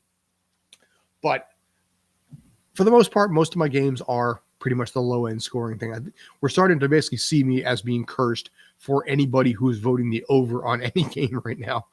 So, by the way, if you guys are voting or basically, you know, chose the under in whatever draft, you may want to consider looking at who's actually broadcasting for Stream Punk Sports. If it's me, typically go with the under. You know, if it's not, you know, go with the over. You know, if I'm not here, go with the over. So, what is the over under on this guy? So, over under D. So 37.5. So you know what? We're kind of on par. Actually, they were probably still hitting the under at this point. But yeah, like I said, basically right now, 21 players for the Saints have tested positive for COVID this week. The Dolphins, granted, have had 8, but it's been far more devastating for the people in New Orleans right now, to the point that, again, they tried to talk Drew Brees to come out of retirement because they were in such a desperate place. And he's like, nah, I'm good. You know, got this sweet gig with NBC. I don't have to worry about getting hit. I'm getting paid good money to be an analyst and not actually have, to do any of the pregame work that I used to have to do. It's a good new life for me. So they resorted to signing Blake Bortles. Gotta love it. Bortles is one of those guys that, being a fan of The Good Place and any show that Michael Schur writes, Parks and Rec, The Office, Brooklyn Nine-Nine, Bortles became famous from the show The Good Place because there was a character on that show who made it a habit every time he threw a Molotov cocktail, being a hardcore Jacksonville Jaguars fan, kept yelling out, Bortles, and then would toss it. And he's probably more known for that shit than he is actually for anything on the field. Still, he was available. You take him. What do you got to lose? This is a team right now that, like I said, it's 7-7. They're hanging on by a thread in the NFC. The Dolphins are 7-7 also, but they've won 6 straight. This is a team that very quietly for the first few games of this win streak really struggled. And now at this point with 6 straight games, possibly 7, they have a shot of actually making the playoffs after starting 1-7. I'll have to look up with the record, how many teams have actually ever made the playoffs starting off 1-7. I'm pretty sure no team really has. So again, they might get the benefit of the 17-game schedule versus the 16-game schedule. But I would be curious to see if any team has made the playoffs after starting a season 1-7. So you know what? We're going to do that. We are going to do that. Has a team made the playoffs starting 1-7? By the way, NFL. In the meantime, like I said, you can always find us on Instagram at StreamPunk Sports. You can find us on Twitch, by the way, right here. Funny thing that. StreamPunk Sports. And also on Twitter. Twitter at StreamPunk Sport. Yeah, no team has ever actually made the playoffs starting 1-7. So we might see some history right here. Mike Evans, by the way, has been put on COVID protocol for the Bucs. So the Bucs right now, even though they pretty much crushed Carolina, and they've got a relatively simple schedule going to the end of the season, playing the Jets and Carolina again. There are some concerns right now in Tampa. You've got Chris Godwin out for the rest of the season. Fournette has been banged up. I don't know how much you can basically rely on Antonio Brown and Gronk. Can Gronk stay healthy the rest of the way? He's missed a few games this season as well. I don't know. I'd like to see what they can do here, but you need to get Fournette back in that lineup. You need to get Evans back in that lineup if you're going to have a shot, because in all likelihood, these playoffs are going to go through Green Bay. And Aaron Rodgers has a massive 86% win percentage at home for his career. Part of that probably has to do with the fact that it's cold as crap in Wisconsin, and certain teams like Tampa, certain teams like LA will struggle more in the cold environment than a team like Minnesota would. Philadelphia can handle it. Philadelphia, I think, will make the playoffs. They're showing the highlights of the Philly Giants game where the Giants, to their credit, were tied at halftime with an impressive score of 3-all. But of course, the Giants do what the Giants do. They give up 31 points in the second half and lose 34-10. This was the first career start for Jake Fromm. He was unimpressive in his first career start. But again, what are you expecting for this team? They're showing a snowy game right now between the Bears and the Seahawks because, snow up in Seattle up there. Bears win. Seahawks are now 5-10, and I got to be honest with you, I think both Russell Wilson and Pete Carroll are done after the season up there. I think Carroll would get a job. He might go to Chicago for all I know. But I have mentioned this ad nauseum on this show that I would have loved to see Russell Wilson come into New York. The Giants could benefit from an elite quarterback who needs a second shot and energy. This team is a team that has no passion, has no energy, has no drive, and there's nobody out there to be like, holy shit, they got him. They haven't really had it since Michael Strahan. And to see this team announce that they're going to be bringing back head coach Joe Judge and bringing back Daniel Jones, frankly, pisses me the hell off because I just really don't want to see that anymore. I'm really kind of frustrated with what's going on over there. And we were talking about this yesterday. Here in New York, I think the big reason why the Giants and the Jets habitually suck year after year is because there are so many teams here. If this kind of crap happened in a city like Philadelphia, if this kind of crap happened in a city like, we'll say Kansas City, anything that doesn't have two teams for literally every sport. I figured it out earlier. If you include all 5 sports and include New Jersey, there are 11 teams in this area overall. You got 2 baseball, 2 football, 2 basketball, 3 hockey, 2 soccer. That is 11 teams vying for the back end of the sports pages. So when you have a team that is crap year after year after year, it gets buried by whatever else is going on. So the Giants and the Jets habitually suck, but the Rangers are doing well right now. The Nets are doing well right now. The Knicks are hanging in there. All of this stuff right now can offset that. Obviously, Major League Baseball is in the lockout, but the Mets signed Buck Showalter. That's a big grab. You have all of these things to maximize the sports pages, so you don't end up hearing about how much trash the Giants and the Jets are putting out every single week, every single year. If this kind of stuff happened in Philadelphia, there would be anarchy. That would never actually last that long in Philly because there would be too much on the back pages. You have 5 teams over there in an impassioned city. Here, like I said, you got 11. And that's Philly. That's not even talking about like whatever Texas might do or Kansas City might do. Philly is an impassioned franchise or impassioned city over there. When I covered the NYCFC game against the Philadelphia Union, I happened to be on their Reddit page because I had a question. I forgot what the question was, but I went on the Reddit page to ask something. And it ended up going into a completely different direction where I got royally trolled on the Philadelphia Union Reddit page for explaining on paper why that team had a shot of winning despite the fact that they themselves got hit with COVID. And I got trolled, for telling them that, not to tell them why they're going to lose, but tell them why I believe that they could win. That was enough for Philly fans to come at me and tell me to go kill myself. So, but you know what? I will say this in rebound to that. When I got there to Subaru Park, every fan was awesome. They knew that I was writing for NYCFC. They didn't give me shit for it. They were kind, respectful. They were a great bunch. I got to say, I was really impressed with how cool and how chill they were. And I loved the energy of Subaru Park. I loved how fired up that city was. I loved how much energy they had. When the Union scored that first goal of the game, the floor shook. The seat underneath me shook. The table that I had my laptop on shook. And I'm like, this is what I'm looking for. Talking to him a little bit before about European soccer and the passion and the energy. If we end up going to Europe in October, which I'm kind of hoping we're going to do, I'm really knocking on wood on that one.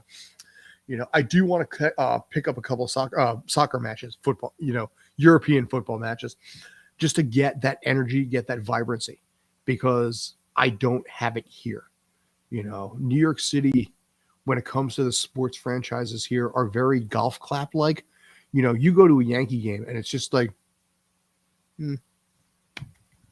yay, us, woo.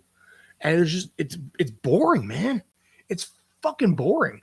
And I really kind of lose interest real quick covering these games because it lacks passion. When NYCFC was handling the Gold Cup, the matches where they pick 4 teams from MLS, in this case 4 teams from Mexico, and have them basically in a best of 8. They brought one of the Mexican teams up there, and these fans were flying in from Mexico. They were flying in from LA, Houston, some from Europe. All of them were just so impassioned Pumas fans. And that, I'm looking at this, we had a 3-hour rain delay before that game started. That match did not start until 8:20 at night. Fans didn't care. There were dudes that were running around without a shirt on, with a Pumas cape over their back, and they just loved it. And that was probably the most fired up I saw that entire stadium covering that team last year, because it wasn't New York City. And that's what made the difference. You had passion fans, you had excited fans, and it's something that I think drastically we are royally fucking missing in this area. So on that final F-bomb, how you doing, JD? Doing fine. How are you? Still trying to catch my bearings from the holiday season. Mm-hmm. I'm sorry. Say that again. I actually had you on mute. Believe it or not. My bad. That was on me.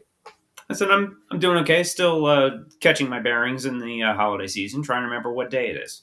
Yeah, so good. I will say on this side of the fence, it is 363 days until Christmas. I am well aware of how many days are remaining. Yep. Yeah, it was kind of interesting on this side of the fence, and I don't relish next year that much. Mm. So, but yeah, good to talk to you, man. Like digging the jersey, by the way. Yeah, I figured I would with your checking the jerseys out of your closet for the. I figured I would see what I could come up with. Average Joe's. Do you have like all of the iconic movie jerseys? I'm building it. Hmm. That was one of the big things I asked for Christmas. So this is debuting the Christmas present for dodgeball here. You have one from Major League because those might be harder to find. Major League, no, I don't. I considered it for a while. I'm going to let that one go. I do have a baseball one, although it's league of their own. So I got a Jimmy Dugan jersey. So I got that one too. Yeah. I do have a player.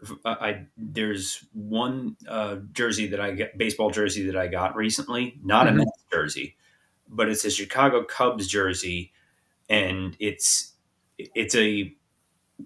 was a player who played in Major League Baseball who I share a last name with, and I found, and I had to really dig deep on the internet, but I found one. Nice. So not a customized jersey. It is a jersey for this player that I share a name with. How far back did you have to go for a Cubs jersey? That Cubs jersey. How far back? Like when did this player play? He retired, I believe, around 2015 or so. Oh, okay, all right. So I was expecting to say like 1960 or something. No. Okay. He played in the modern era and works as a broadcaster. Yeah, you know what? It's easy transition. Mm-hmm. So right now, basically, it's facing a third down and about 4 as the Saints are taking their first drive in the second half. Ian Book, in his credit, I'm not sure how much you're caught up on at this point, is getting his first career start as a quarterback because they are down 3 quarterbacks and their new signee Blake Bortles isn't ready yet. So yeah, I was talking. I talked with my best friend from college on the phone last night for a bit, and he's grew up in Louisiana, so he's a Saints fan, and we were talking about streaming. He said their 8 things are going with their COVID list. Good luck if they're them actually being able to put on it enough of a roster to have a game last night, and he told me about Ian Book, so that's about what I. He's rebounded well. I mean, the only touchdown in this game was a pick 6 on his literal first drive ever. His second pass of his career was a pick 6. And then he was sacked.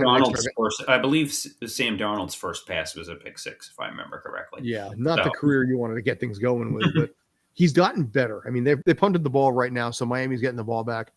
But it was, like I said, his entire family was in attendance. You know, his mom, his dad, I guess his girlfriend, his brother, everybody's sitting there watching them all decked out in Saints gear.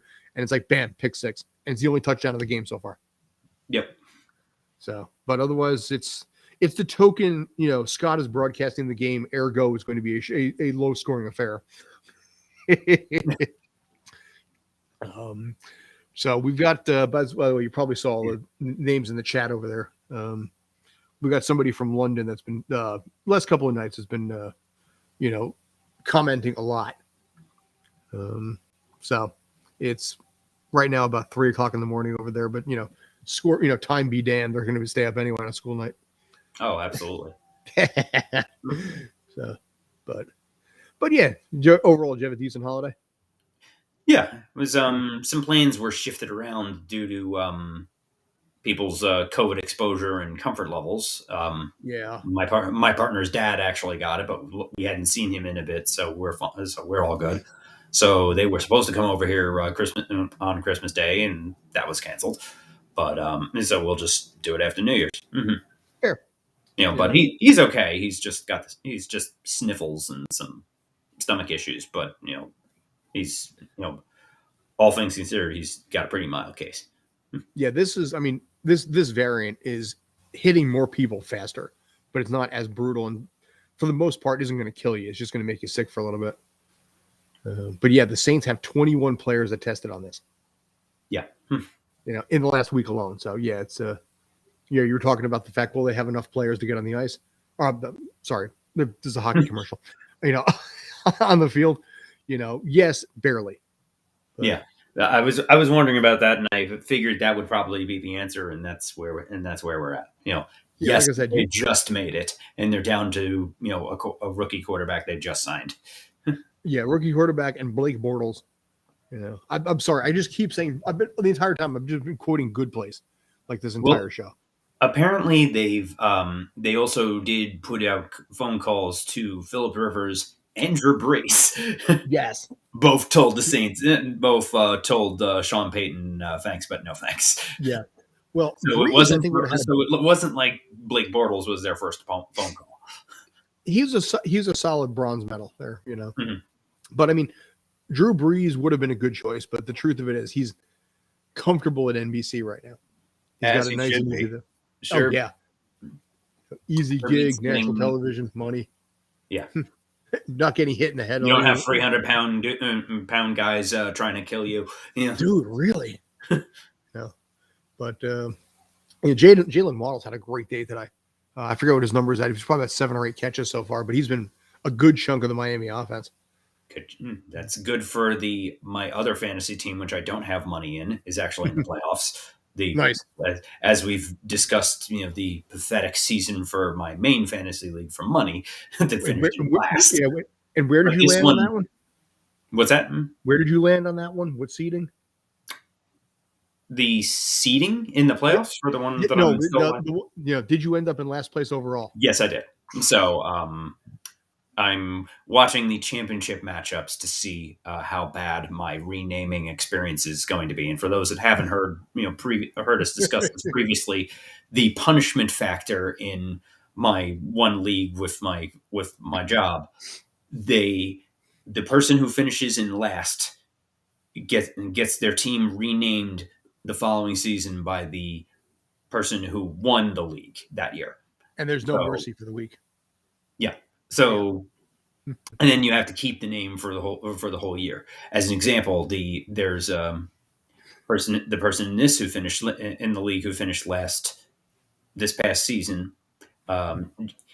He lives in Columbus and he's a huge Ohio State fan. So the person who won the league renamed his team the Michigan Wolverines. Yep. So yeah. By the way, Tua throws a pick, or Marshawn Lattimore had a great recovery after a couple of bad penalties earlier on. But I don't know if I told you, but we coined the phrase punterception, me and Brandon last week. When you throw Obi's gonna love that one. What's that? Obi's gonna love that one. Yeah, I told him about that the other night. But yeah, when you throw a pass that like completely misses every wide receiver and the only person there is a defender, but on a deep pass, so it kind of works as a punt and an interception at the same time. Yeah. So punterception is the phrase. All right. So this week, since I'm watching on for the laptop, I'm actually way behind you. So I just saw the interception now. Okay. Yeah. Right now, I mean, I've been doing play-by-play throughout, so it hasn't been that bad. But Book is under center, 36-yard line right now. Fix the handoff. He's got a week and a half there. He's going to take off with it, but get sacked for a loss of a yard with a penalty on, with a flag down. Again, a lot of flags today, man. It was 10 flags in the first half alone. False start on the offense. So many sloppy games this year. I mean, every NFL season is a slog. Once you get towards the end of the season, you have the teams at the top that are fighting for a playoff spot, and then for the teams at the bottom that they're just trying to make it through the season healthy, and they're really having to scrape the bottom of the barrel. But now you throw in you have that. And then you throw in the COVID resurgence, and it's bad. Yeah, like I said, Miami declined the penalty and took the 1-yard sack instead. Which fine, but yeah, it's been a slog, and both of us being fans of teams that are, shall we say, less than impressive, habitually. Yeah. And now we have added an extra week to the slog. Hey, two weeks left, man. Hang in there. You're going to lose. That was the point where last week I said, "Oh no, we have 3 more weeks of this garbage." Yeah, well, for us, it's the annual tradition of what team do we root for now that's in the playoffs. Yeah, or be even better, rooting for your team to lose more games so you can get a better draft pick. I'm getting a little tired of that. Here's the thing: I trust your front office more than I trust my own. I would trust it. Listen, I would trust the Jets front office more than I would trust the Giants front office right now. Especially since the rumblings are already starting that the Giants are just going to, nudge Gettleman into retirement to keep him on as a consultant or some garbage, and then promote somebody from within the organization, which that organization needs to be completely, burnt down and rebuilt. And they just don't get it. The fact that the player personnel department is literally a family business where the people that work there are all related to the co-owners. And they just don't have, and the rest of the people that work there are basically lackeys that have just been with the Giants their whole careers. There is just no out. It's a hive mind. They need an outside voice of some sort. And they get away with it year after year because there's so many sports teams here that are offsetting it. That they don't get vilified. This was my rant right before you came on. Mm-hmm. By the way, the Book scrambled on a 2nd down and 8. Yeah. He's going to have to throw the ball away, and he does. Okay, he's getting smarter now. He took a couple of sacks earlier when he just tried to scramble and didn't throw the ball away. But yeah, the problem is the fact that this was my rant earlier, is you have 11 different sports teams here between New Jersey and New York. This kind of crap would never fly in a city like Philadelphia, where you can't overshadow the mistakes you're doing. And like I said, they're nudging Gettleman to retirement. They've announced that they're pretty much going to bring back Daniel Jones and Joe Judge next season, which of course pisses me off. You heard me rant about my desire to get Russell Wilson. What are they going to trade for Russell Wilson though? They have 2 first-round picks and a high level second.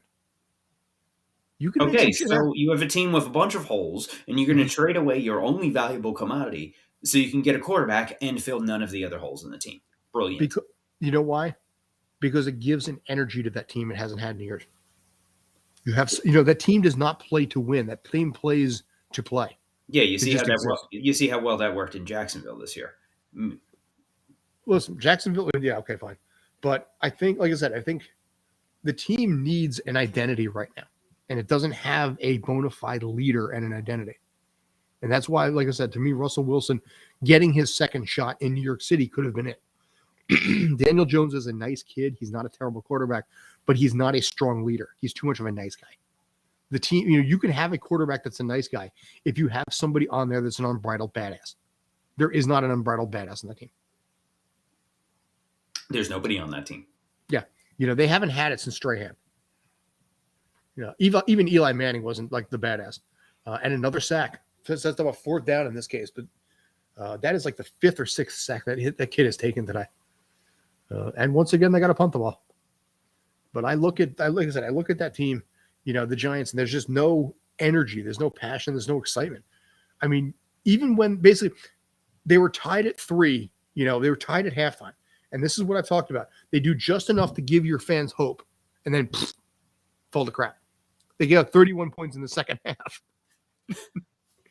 At least the Jets won, Yeah, screwing up a draft pick. I know, but then again, there really isn't a lot at the top of the draft. This is also go figure. Both teams get to have 2 top. Will likely end up with 2 top 10 draft picks in a draft that is one of the weakest draft classes in years. By the way, yeah, give me a break. I need you as a tiebreaker here. One of Robin's closest friends has the hardcore opinion that it's worse being a Knicks fan than a Giants fan. I can see her point. Yes. But I'm curious. You think it is worse? You've seen 4 Super Bowls in your lifetime. You've not seen a Knicks championship. Yeah, but the Knicks made the playoffs last year. You have seen the Knicks have made the finals twice in the past 4. Have made the finals twice since their last championship in 1973. Okay. The Giants, even though they were, as we've discussed many times, were awful for almost the entirety of the 60s and 70s, they have won 4 Super Bowls since then. That is fair. And I do concede that, but initially I was on my little Giants rant yesterday. She commented, it's like, yeah, and I can see her point, but I was curious in this case, since I figured basically you'd be a solid tiebreaker, what you think. So because you disagree with me, go screw yourself. No. I mean, there's definitely points for both, But it's worse being a Knicks fan. And also the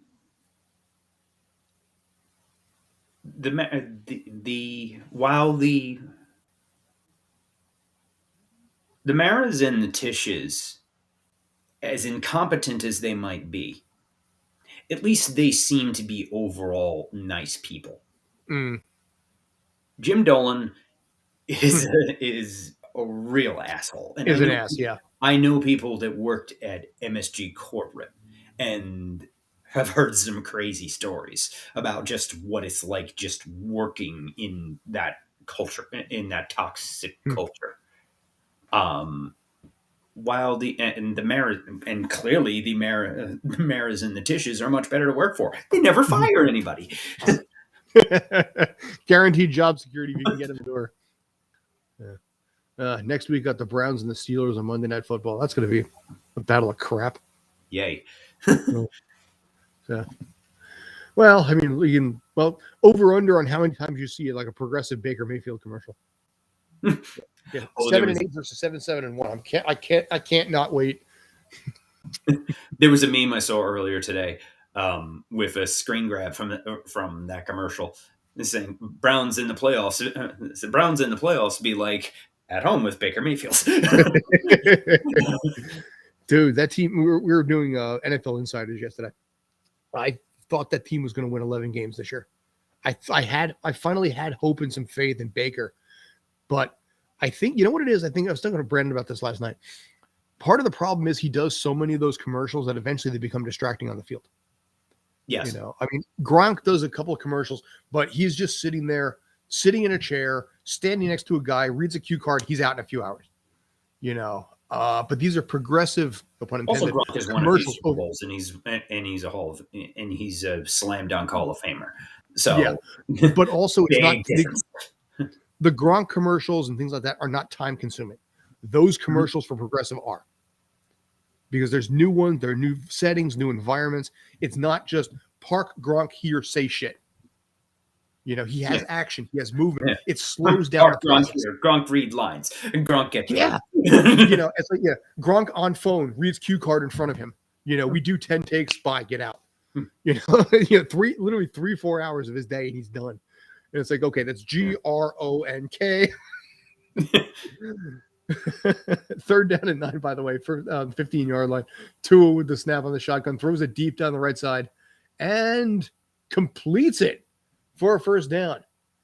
Picks up Hollins inside now the Saints territory with 8:42 left. That was a huge pickup for probably about 40 yards on that. All right. So that's exactly what they needed right there. Yeah. I'm guessing that kid went to bed at this point. It's funny at the top. This scroll went on forever even before I even put that on there. And he's like, "My mom will kill me if she finds out I'm up this late," because he's in London. That kid. Wow. Yeah. So clearly, the NFL's European expansion strategy by having games in London every year is paying off. Dude, it really kind of is. That might be pass interference. That kid's watching us. So yeah. Good job, NFL. Yeah. I mean, between London, between Australia, and a few of the other places out there, it's nice to see the global expansion on this side of it. But yeah, he followed last night. I had a feeling the kid was going to be back on tonight because last night was a lot of questions about how the sport works. So me and Brandon were spending a lot of time trying to explain like football versus rugby rules. But tonight he was just regular crap. What's a catch? Don't ask. They don't even know. It's like basically think rugby but slower. But yeah, it's I don't know. I think, like I said, probably starting next year when we start doing European soccer. I think that's going to be a big part of this year. I've got a couple of people that are already lined up for that. Some actually doing Spanish as well. So I'm kind of fired up about that. At the moment, I'm currently working on the website, so that's going to go live January 1st or January 3rd, depending which way I play it out. But Obi's going to see something tentative tomorrow or Wednesday. Awesome. So, yeah. So it's continuing to climb. Because I'm getting too old for this other shit. Yeah. So, but HBO Max. Yeah, Uh, go ahead. the one streaming service I want, which I don't have yet. HBO Haven't been Max. able to barter. Really? We're pretty chill over here. We're more like we don't need another one. Well, that's to say, HBO. There's so many out there. But I pay for the Disney 3-pack, and I trade Disney Plus with one friend for Netflix. My former roommate, we trade Hulu for her Amazon Prime, and I'm going to trade Hulu to my mom for her Peacock. Okay. The one I want to trade for is HBO Max, and I don't have that one yet. My mother-in-law has it. That's how I watched Matrix the other day. Not Yeah, touching no, the we 10-foot have. pole. It's funny. We have Amazon Prime, but we don't. We barter with somebody else for that, but we never watch anything on there. We just order all our shit from it, and that's where Amazon's smart. They don't really care about like the $9.99 a month or whatever it is, because they know you're spending $500 a year bare minimum on whatever deliveries are coming in. Yeah, So and also most of the people who have Prime aren't using the video service. They're just using it to get free shipment on toilet paper, or something. Same day shipping too now, for God's Um, sakes. Even here in Lodi. So first down and 10 at the 45-yard line, 8:25 left in the third quarter. Still slow moving game. We're 2 hours in. Flea flicker. Haven't seen one of those lately. Yeah, pass over the center. First down and then some. So anyway, looks like Troy and Mahomes have competition for the Head and Shoulders commercials. Yeah, right. Yeah, Hollis has got some nice hair there going on. Not the bald shit I got going on up top, but nice flea flicker, picks up about a little over 20 yards on that. So down to the 22-yard line roughly. Yeah. He looks like Aaron from Ninja Sex Party a little bit. I just was seeing Mahomes on the sideline and it just made me think of that. Who, Danny? Oh, Danny. Yeah, you know what? Yeah, with the hair. Yeah. Yeah. Well, basically the progression. You got like, who's the kid? Oh yeah, no, not Noah. Crap. Basically running for a first down. By the way, picks up. Who's the kid from Stranger Things? Oh, shit! How I know the kid I know the kid you're talking about, but oh my god, I cannot believe I'm forgetting this. I'd know the name if I heard it, but I'm pissed at myself. It was Finn Wolfhard. That's it. Yeah. I was like, how the hell did I forget that? Yeah, Finn is like young Dan, and then Weird Al Yankovic is old Dan, and both of them been on the show and have mentioned that. So, yeah. I'd love to get Weird Al on. Hell yeah. So Tua would basically run up the middle, picks up about 4 yards. But like I said, I'd love to get Weird Al on to just talk about whatever he wants to talk about. I don't even care what it is. I don't care if I have to put money into the charity of his choice or whatever it is. I will do it. Even if it's nothing to do with sports, don't care. Dude, I don't care. Listen, I can figure that out. If I get these guys on and they want basically like between, this and Tails or whatever, if he wants to sit there and talk like, Beethoven, I'm like, go. It's like, this, I don't even care. So once the website and the press kit are live, then I'm going to start working on that a little bit more, even if it's like one quarter or like, part of a game, that sort of shit. But I guarantee it shouldn't be difficult to find that. But I want to get things the way I want them first, and that'll be another week and a half out. So 6:19 left. Once this touchdown is scored, which I'm guessing is probably going to happen, I may pop out. So, but okay. Sorry, go ahead. Yeah, and we'll see how we want to cover the playoffs as well once the playoffs and the Super Bowl start. Yeah, we got to figure that out. We also have to figure out. By the way, Tua's back, scrambled a little bit. The ball, he's hit as he throws it, and it's batted down by, I think that's Gesicki, had to bat the ball away to keep it from being an interception there. Flag on the play too. But yeah, we got to figure this out. I kind of don't want to do. I mean, on one hand, I do want to do the Super Bowl. On the other hand, I don't. Yeah. So yeah, Obi and I got to figure that one out. I just happened to be thinking of that while I was setting up for this. Like, would it be a good idea or a terrible idea to do the Super Bowl? It would be a really good idea, but it's not the way I want to do it. It's it's not. It's like that convenient factor of what I want to do versus what I know will be working or will be beneficial. So a lot of flags on this one too. Offsetting penalties, and I think it might have been 2 penalties on the Saints there too. So we got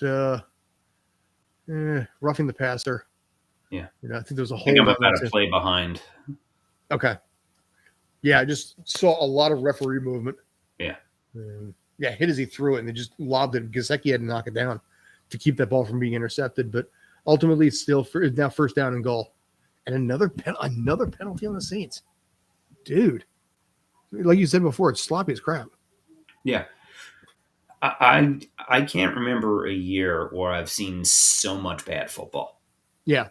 Like, and I'm not talking just. I mean, I see plenty of bad football when I watch the Jets or the Giants, but or the Eagles too, depending on the week. But not just the league in general. The supposed good games, like the game the game of the week yesterday, Chiefs Steelers. That was Yeah. a mess. Yeah. And that's where the brand itself is taking a hit. And that's where I almost wonder if teams had to readjust to a 17-game schedule, so their own schedule and their own system is off. I'm just grasping at straws. Maybe it's just an anomaly in general. Second down and goal at the 1 yard line, by the way. I just wonder if in this case, if it's just an anomaly or if they're trying to adjust to a longer schedule and making changes they wouldn't otherwise make. And there's your first offensive touchdown. Heck of a go. It was a heck of a. I was about to say it was a heck of a goal line stand by the by the Saints to even last this long with the fresh set of downs. Yeah, it's officially a 1 yard touchdown reception to Waddle because it was more of just a forward handoff, I guess you want to call it. But yeah, but they're officially calling it a 1 yard touchdown pass, not a touchdown run. And yep, so it actually technically counts that way. It was a pitch forward. I still haven't seen it yet. There we go. Yeah, they catch that. They call that a pass, apparently. Yeah, because actually technically went forward. So, but yeah, he's put up some phenomenal numbers right now. And now at 5:10 and left, it is now 17-3.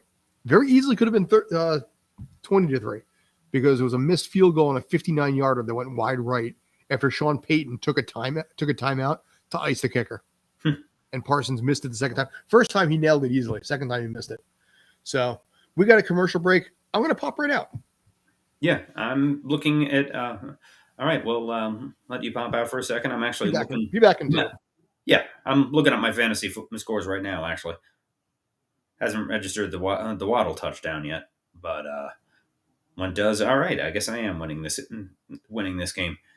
Also have the Saints defense, so that score might go down depending on what the Dolphins do the rest of the game. Yeah. So follow us on Streampunk Sports on Twitch and Instagram. Twitch and Instagram. On Twitter, it is Streampunk Sport. Hold yes. Yeah, and follow us on any platform and comment here, and we will and we can reply to your comments on the air and your questions.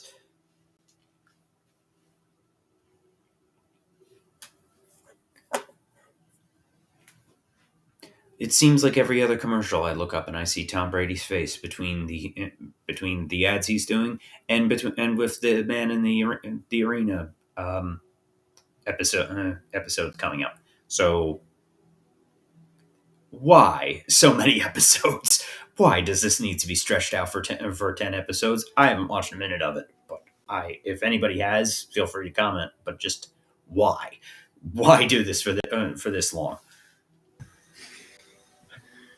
Yeah. You griping about the long season? I was griping about Men in the Arena. Why do we need a 10 episode docuseries on Tom Brady? Yeah, because ratings and money. Yeah, but just do we need 10 episodes? Like we probably could have covered it in 4. This isn't The Last Dance. Yeah, I don't know. I mean, they're all hour longs, I guess. I think so. Yeah, so even if it's like say 40 minutes with the commercials and all that, or shorter, that's you're looking at 6 hours on Tom Brady. I guess you can get enough in there, but damn. Yeah, I think you're going to lose your audience pretty badly on that point. Yeah, but I think unless they like super deep dive into, his time with the Montreal Expos, maybe Bridget Moynihan, everything that kind of happened there, which was a little chaotic. since Tom Brady has creative control, I'm going to go out on a limb and guess no on the Bridget Moynihan bits. Supposedly they're relatively cordial. Kickoff goes out of the end zone. Mhm. Supposedly they're relatively cordial about the whole thing because they'd broken up when they found that she was pregnant. Yeah. But it's got to be a little weird because also one of her cast members, the person that plays her brother, is Donnie Wahlberg, and he is a hardcore Patriots fan. Yeah, and I do like the bit of trolling that Bridget Moynihan did by naming the kid Jonathan Edward Thomas. Yep. Well, that kid's. I mean, what he's got to be. It's like 13. I guess 14 or 13 14. now. Yeah. I don't know. It's got to be so much pressure to be Tom Brady's kid. All right. So basically, 25-yard line. Handoff to Kamara, who's turns the corner, actually picks up. All right. So picks up about 9, maybe 10 yards on that, but he was actually almost hit for a loss. So Saints got to make something happen. That offense has been anemic today. And with 5:03 remaining, running out of time here. This is shaping up very well and very nicely for the Eagles going into the last 2 weeks of the season. Yeah. Well, I had kind of predicted the Eagles were going to sneak into that playoff spot there. They have the easiest schedule by far out of the teams fighting for those last few spots. And obviously, they crushed the Giants, too. Kamara tried to pick up about 2 or 3. And now Jimmy Garoppolo is out because he's got torn ligament or something in his thumb. So that's going to screw him up and screw up the 49ers. Miles Sanders does have a broken hand, though, so he's going to miss the game against Washington next week. They got Boston Scott coming behind. They've been rotating about three or 4 different running backs over the course of the season. One is injured, they just plug in the other ones. But and Hurts runs a good game himself. Yeah, that was an outstanding performance for the Eagles yesterday. I think Hurts is he's going to take a loss and a half. What's that? Hurts has certainly earned another year as a starter for the Eagles, I think, unless a Russell Wilson or some other established quarterback just falls into their lap. Now, I'm curious here, holding on the offense, but the ball was stripped out of Kamara's hands, but I don't know if it was out of bounds or not. So we need to. I'm curious on this case because that could have been a turnover. But it is the best case scenario. It's okay. Still third down. Okay, they're declining the hold. They're taking the 4-yard loss, which is the best case scenario versus a turnover. Your best case scenario is a hold or a 4-yard loss, and now third down. God, the Saints are not making shit happen here. Kamara can't do much if there's no quarterback to throw to him. Yeah, and I almost wonder if this is still 17-3.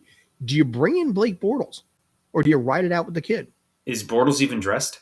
He is dressed, but I just don't know if he knows the offense well enough at this point because he only signed on Friday. Yeah, he probably hasn't. He hasn't even had time to learn the plays yet.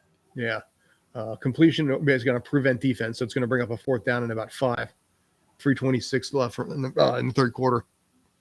Yeah, but I mean they have so much of it on the flip anyway that the calls are getting radioed in. They do the flip. He can still make something work. I wouldn't be surprised. It looks like nope. They're going to the punting game again. 57 different players have started game this season for the Saints. Wow. Yeah. And like I said, 21 players tested positive for COVID this week, and you just got your head coach back after missing last week. The 9-0 throttling of the Tampa Bay Bucks. This team has just been all over the place. Oh yeah, I mean, it's a loss of identity when you lose someone like Drew Brees, and the numbers he put up. That team had more wins than any other team in the NFL for about 4 years, from like 2017. You're replacing that, and it's not easy. Yeah, but it's a real testament to Sean Payton's coaching for the fact that they're still in the mix for a playoff spot. Yeah. Where almost any other coach short of maybe Belichick, who just went through exactly this last season, where any other coach aside from maybe Belichick, they win 3 games this year. And additionally, I mean, last year they picked up Cam Newton. That Cam should have had a better season than he did. But you got to say that you can't complain about that pick. So, Yeah. Hola yourself. How are you doing? So, yeah, hope you're having yourselves a good night over there, rocking it out. So, at this point, we were still sitting at close to the end of the third quarter, 17-3, and Miami's got the ball back, so they got a chance to put the chokehold on this game. Yeah. Can we translate that? Can we pull Google? My Spanish is rusty, but I can. Okay. Am I being trolled? I don't understand your language. Okay. I don't understand the language you're speaking. Sorry about that. No, yeah, okay. ¿Cómo va? ¿Cómo está?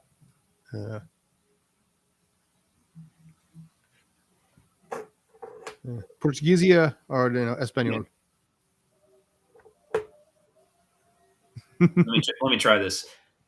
Bienvenidos a Fútbol Americano de lunes.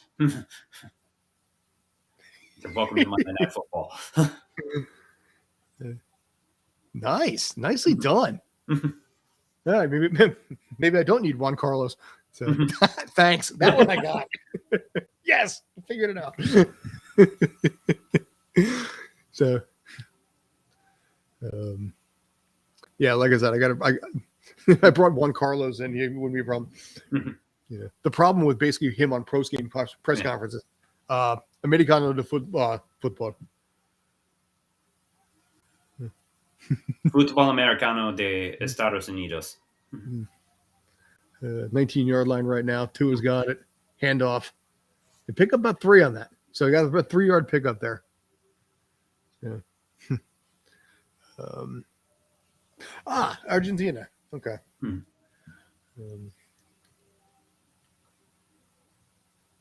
So rocking. So yeah, nice from South America. We got South America today. We got Europe here today with London.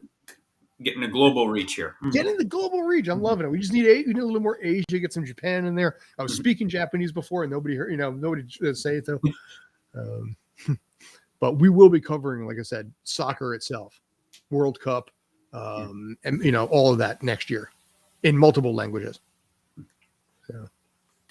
So that I'm excited about. But so yeah, we'll figure that out. We'll make that work. And yeah, I think actually that's looking forward to that. Also because they're short events, 2 hours and done. Messi. Soccer Argentina. Yeah. Well, covering NYCFC, there's a lot of players from down that way. Yeah, I took Spanish in high school, so I can read it okay, but I don't speak very quick. No hablo rápido. Es un poquito, no practico mucho. I was going to say, yeah, I took French. I was smart on that one, yeah. Je sais parler français.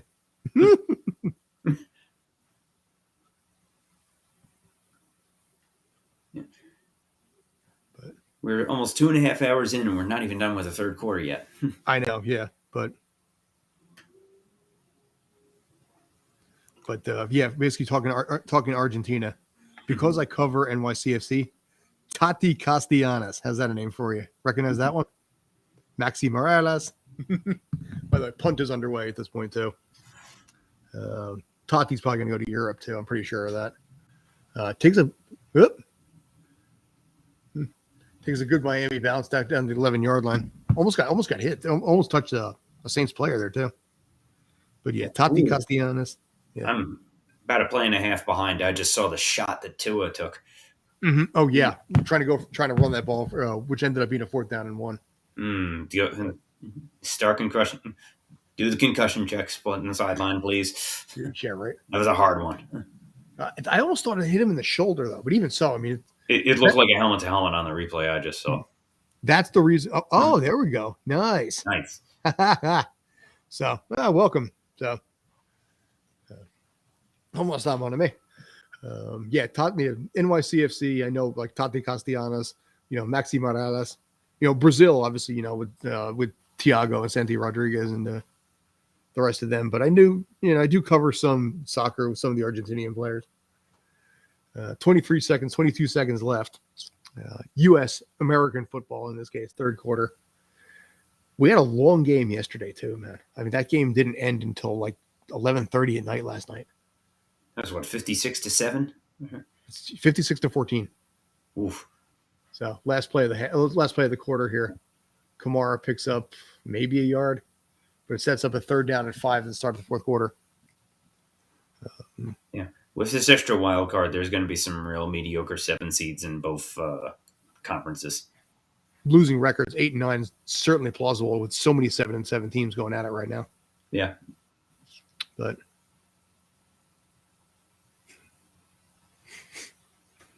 Waddle doing the waddle for the touchdown.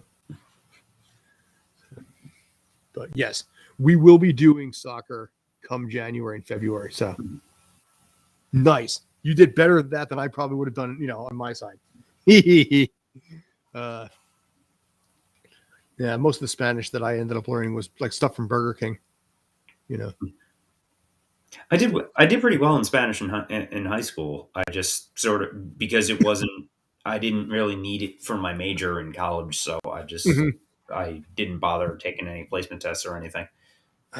I have a French side to me, I'm part French, so I chose the French language, which clearly was the wrong call when you think about it. Not very practical. No, it really isn't. Yeah. And it does make French people laugh when I'm in Europe, though, because it's just sweet. That's American. I'm a stupid American. What's that?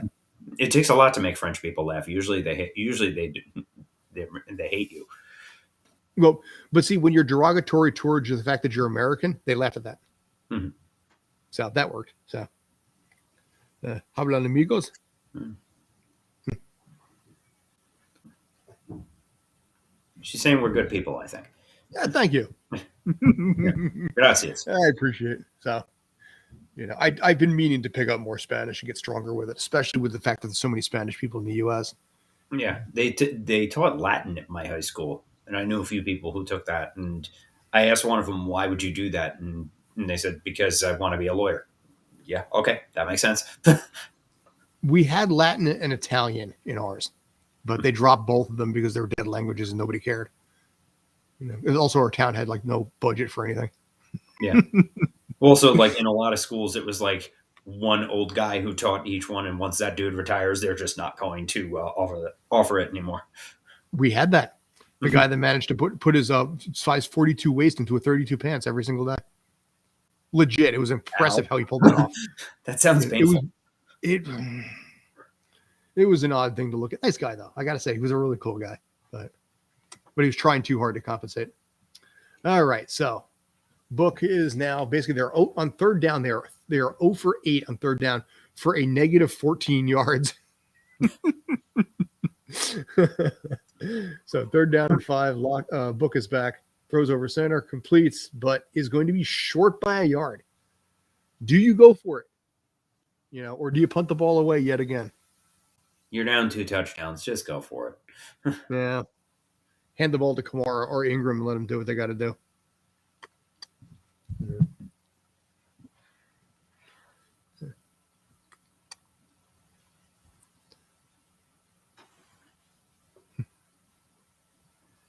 No, I need to. Excuse me. I need to dismiss the Windows update on my laptop that is broadcasting here. They got Book is scrambling and throws the. Okay. You don't. Okay, I got a question for that when we come back. What the blazes do that? I mean, I get that he's a kid, but come on, you got to be smarter than that.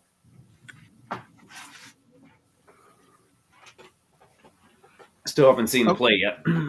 You will, and you're gonna. Remember, it's 4th down and 1. So. Short answer is he threw the ball out of play on a 4th down and 1. It's one of those growing games, I suppose.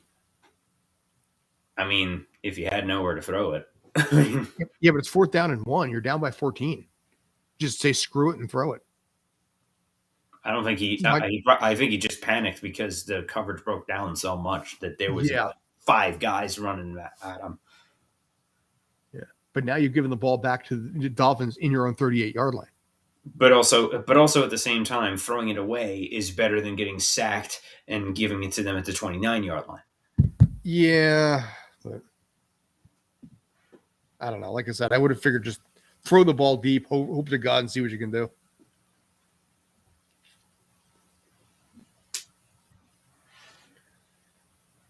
But so there we go. I'm going to need that one.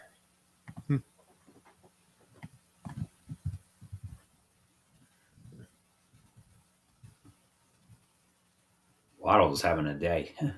Yeah, he is. Tua scrambles out, gets away, throws it, picks up Gesicki for the first down, and another half a dozen yards on that. So, yeah, like I said, And it's, in standard and in Yahoo scoring, I'm over 20 points with Waddle tonight.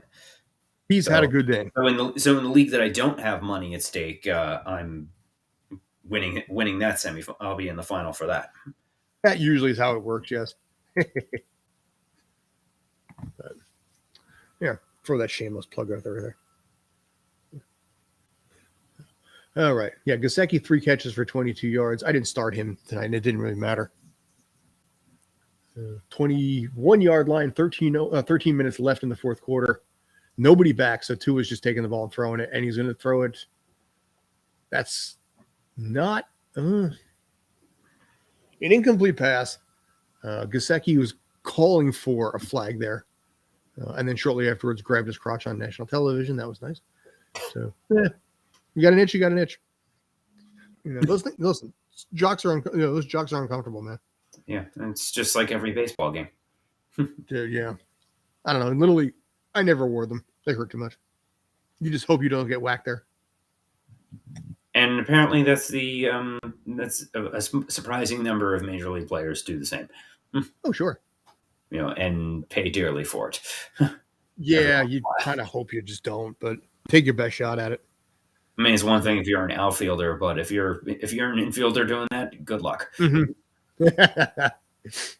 Yeah. 12:37 left in the fourth quarter right now. 3rd down and 5. Miami is absolutely in field goal range, and even a field goal here would make a huge difference given how anemic the Saints have been on offense tonight.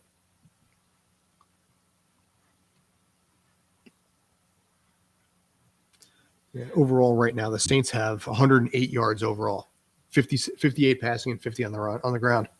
3rd down and 5, 12:13 left. Tua takes it, throws over center, and incomplete, bringing up a 4th down. But again, big deal here if you're up by 17. Saints currently tonight are 0 for 9 on 3rd down. Yeah, they're within field goal range, so you may as well. Did you put in Bortles? I don't know. I would say do it. What do you got to lose? I mean, If he doesn't even know the routes yet to run, then I don't see how that works. But yeah, but you got a quarterback who's got 58 yards passing. It's too much for him right now, and it's not his fault. He's a rookie. Yeah, it's a big spot. Taysom Hill has had a few games like that too. Kick is up and straight through, so now it's 20-7 or 20-3. But yeah, like I said, I just like. Why not? Bortles, to his credit, has had 3 days to really study the crap out of this.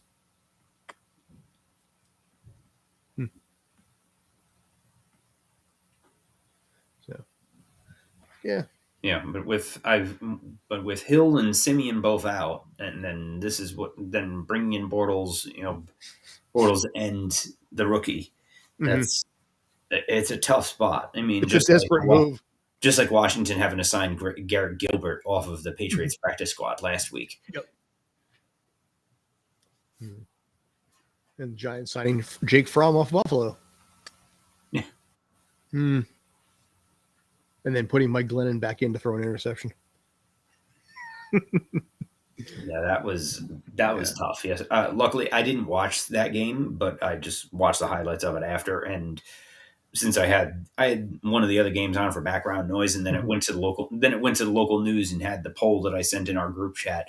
Where it was a poll of mostly Eagles fans. Just what's your biggest takeaway from this game as an Eagles fan? The Giants. I saw that. I saw you said that. Yeah. Well, there was something I was watching CBS. They had the Chiefs game on. The Chiefs, ran away with that game easily. Yeah, I had that game on too. It was brutal. Yeah, but did you see what happened at the end of it? They're like, basically, we've already seen what's already happening with this game, so we're going to cut away to a game that's more interesting. And they went over to the Raiders-Broncos game where they need the ball down twice. Game was over, and then went right back to the Chiefs game again. You missed a field goal. Fine. The Chiefs ran away with it.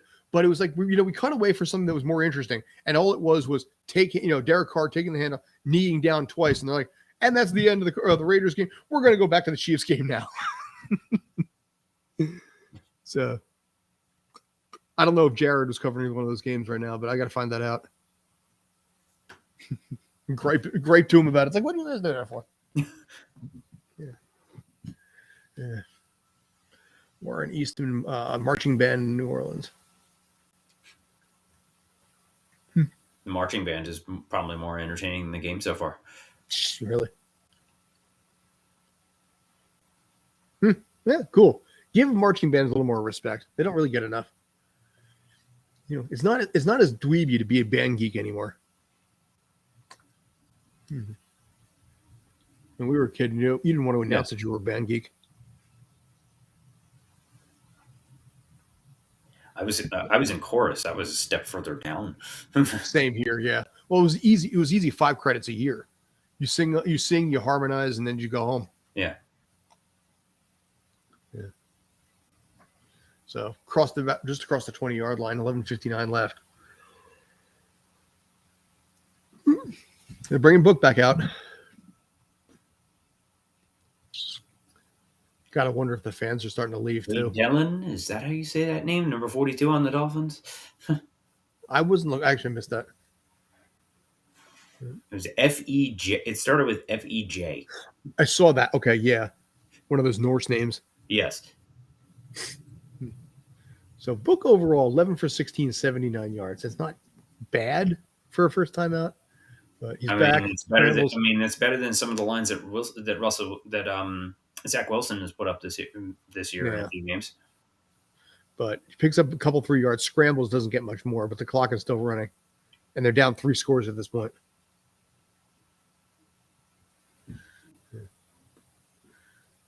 Sean Payton's getting up there in years. He's got to be pushing 60. Thereabouts, yeah, I think. Yeah. And he started as a Giants offensive coordinator. When they went to the Super Bowl with the Ravens. It's amazing how that team had Jim Fossil as a head coach. Yet they had John Fox and Sean Payton on the same staff. Yep. And by the way, I was going to say Ian Book just took another sack at this point. That was a huge loss of about 10 yards. So they just had a stat up there, which you may have seen, that Sean Payton has never coached a Saints team that did not convert at least 1 third down ever. Wow. And they're 0 for 9 tonight. It's a third down and 20 inside your own 10. Yeah, I think I'm about to see the sack now. Oof. Okay. Well, yeah, the handoff to Kamara picks up shit. They picked up 19 on that. So they didn't get the third down, but they set up a decent 4th and 1. All right. You know what? Do what you can. Give it a shot. Why not at this point? Yeah. But yeah, Peyton looks exasperated. They get the first down. Book crosses, picks up 2 yards on that on the quarterback sneak.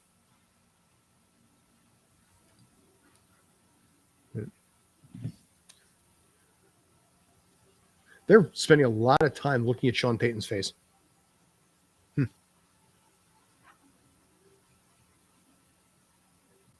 Not much else going on in this game, I guess. They were looking around the crowd at some of the costumes for a while. You think they'd do more of that? Dude, I don't know if you happen to see. Did you see the 2 guys in the helmets? I saw some Mandalorian-looking dude, except it was gold. There was a Mandalorian flag on this one, by the way. There was a Mandalorian, but they had a couple guys in motorcycle helmets, but they had like letters going across the front electronically, and it was kind of cool.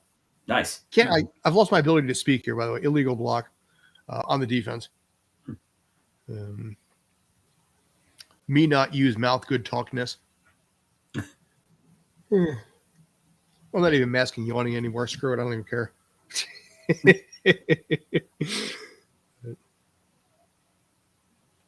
So 9:45 left.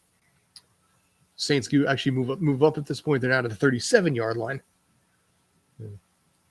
Book is back after a shotgun. Scrambles again. They're putting so much pressure on that kid. He's going to throw. He was about to throw it away, chose not to, and instead was driven out of bounds after like a 9-yard loss. He easily could have thrown that ball out of play, and he's holding on to it too long. You know, he clearly just has to dump the pass, and instead just keeps taking hits that he shouldn't have to hit. And the Dolphins are feasting on this kid right now. This is getting ugly. They're also bumping the receivers a lot because the refs aren't really calling it. Granted, but in a case like that, they're ruling it as a sack, 11-yard loss. But the kid and another sack. No, that's not a fumble. He's down. But again, that's yet another sack of this kid. This is a third down in about 27, 28 at least. And it's 8:50 left. This is brutal. Yes. I feel so bad for this kid. I know. And it's one of those things that after the pick six, I'm like, you know what? If he rebounds his career and makes something of it, you can look back on it and laugh and be like, this is where I started. And look where I am now. This is approaching Nate Peterman levels of performance. Mm-hmm. This is sad. Yeah. But Miami's en route. This is a third down and 31. Yeah. Just throw the ball deep. They're going to hand it off to Kamara, who's going to pick up nothing. He picks up maybe a yard. Ball comes out, but he was already down by contact. So with those sacks, how many yards passing is he down to now? Dude. They're really back down to like 40 yards. I think he was 79. They're ruling that a touchdown, actually. I don't see why. I thought Kamara was down, but if that's a fumble for a 6.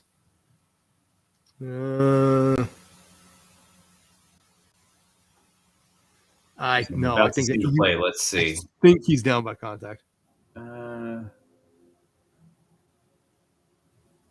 He looked down in real time. I was surprised by that. By the way, overall passing yards is 25 after all the sacks. So they lost 54 yards on they've lost 54 yards on 8 sacks. Oh, that's bad. I think Fields had 1 yard in a game earlier this year. Justin Fields in Chicago, I think he had 1 passing yard because of it was like 50. It was something like 59 yards passing, yet 58 yards lost on sacks. Yeah, this is getting bad right here. Like I said, take the kid out. What do you got to lose? Because you have to start looking at his psyche now too. You want to protect him as much as possible mentally. But yeah, the Dolphins are going to get the ball back. Or at the very least, just have him hand off every play at this point. Yeah, 4th down and 31. They're punting the ball because they've conceded at this point. The fans have pretty much, a lot of them have already made their way to the exit. Ball's run back to the 39-yard line, 8:05 left. But yeah, at this point, you just run that clock out. Saints also only have 1 timeout left, too. 4th and 31. Yeah.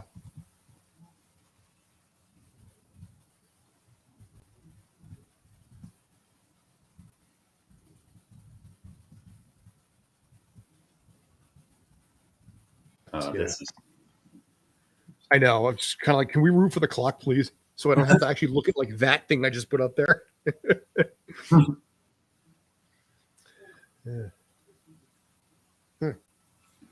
Buy a Subaru, get a $250 donation to the ASPCA. Subaru actually gets a tax credit for. Yeah. Just like any of those checkout things at the store where they say, well, you want to donate $2 to, fight hunger or whatever, they get the tax write-off for it. Yeah, I know. You don't. I didn't even know. I didn't even realize that until like somebody mentioned that a month ago or 2 months ago. I was like, holy shit. Mm-hmm. Yeah. So, all right. So 8 minutes left at this point. The store gets all the credit and the benefit of the donation. You just give the money. And also to take a step further, they also get the benefit of good PR. Yes. We've donated X amount of money to XYZ charity. Yeah, they get the credit, the PR, the everything of donating and helping to get good cause. You just give money, which I mean, hey, good for you if you want to do that. But like the store is using your dollar as Yep. to and taking all the credit. So, but I mean, maybe you don't know. Maybe you feel the store, pays too much in taxes. You want to do your part to help that individual chain. Yeah, maybe you feel something there. So, all right, 8 minutes left. Yeah, Dolphins are going to win their 7th straight, barring an unbridled miracle here. By the way, we haven't talked about that. No NFL team has ever started 1-7 and made the playoffs. I'm still skeptical about Miami actually being able to make the playoffs. Possible, but are they playing the Jets again? No, they're playing the Patriots. They played the Patriots in Week 17. It depends on where the Patriots are going to stand mentally. If they're actually going to, go for it or not. It's kind of like the Cowboys versus the Eagles. The Cowboys don't need that game; they'll throw Week 17. Oh yeah, the Cowboys will absolutely throw Week 17 at that point. Depends on where they're placed. Yeah, but we got a handoff here. But if they're trying to fight to get out of the 4 seed, they might still be going full throttle. Yeah, that's what I'm saying. I mean, right now it's a little bit of uncertainty over in the AFC West, and I don't know. I think 1-2 is still going to be Packers and Bucks. So the Dolphins play. The Dolphins play at Tennessee and home against New England. The next that is both those are tough. Those are both tough games. So yeah. even if they are winning their 7th straight to go 8-7, that's still a tough final 2 games to get into the playoff. I mean, Tennessee's been up and down lately. I mean, they have not been the same team since Derrick Henry was injured. Pull down from behind there. Yep, and there it is, the horse collar tackle. So, 15-yard penalty, automatic first down. Pulled down from behind. Second most receptions by a rookie in NFL history, with Waddle's 96 so far. Yeah, and I'm digging his touchdown dance too. The duck waddle. But yeah, Johnson was pulled down from behind.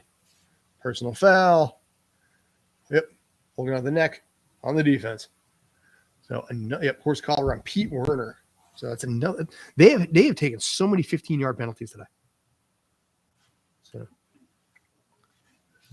this number hasn't updated, but I remember seeing it earlier in the game. They had 2 15-yard penalties in the first 2 drives. You all right there? Hang in there. The clock's moving. Yeah, I just had to cough a bit. Sorry. The clock is moving. Hang in there. We're almost done.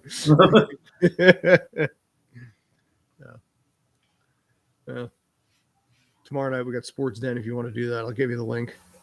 Eduardo sent me the link this morning too. I was impressed. Yeah, that's a pretty blatant horse collar tackle. Yeah, Pete Werner does have 8 tackles tonight for a team high, so it's not that bad there. But handoff and a shotgun, picks up 2 or maybe 3. Clock continues to run. The Saints, I don't even know if they're going to even bother stopping the clock at this point. I think they're just going to let this thing roll.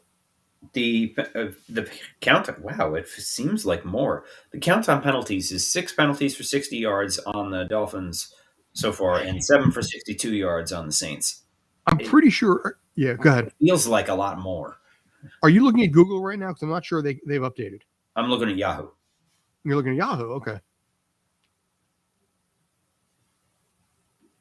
Team stats. Let me check ESPN on that because I feel like I said I'm feeling that was low too. Yeah, it says 7 penalties for 82 or for 62 yards for New Orleans. And how many for Miami? I have 6 for 60. 6 for 60 there too. All right. So yeah, those are accurate. But it feels like more though. But the Saints are 0 for 11 on 3rd down tonight.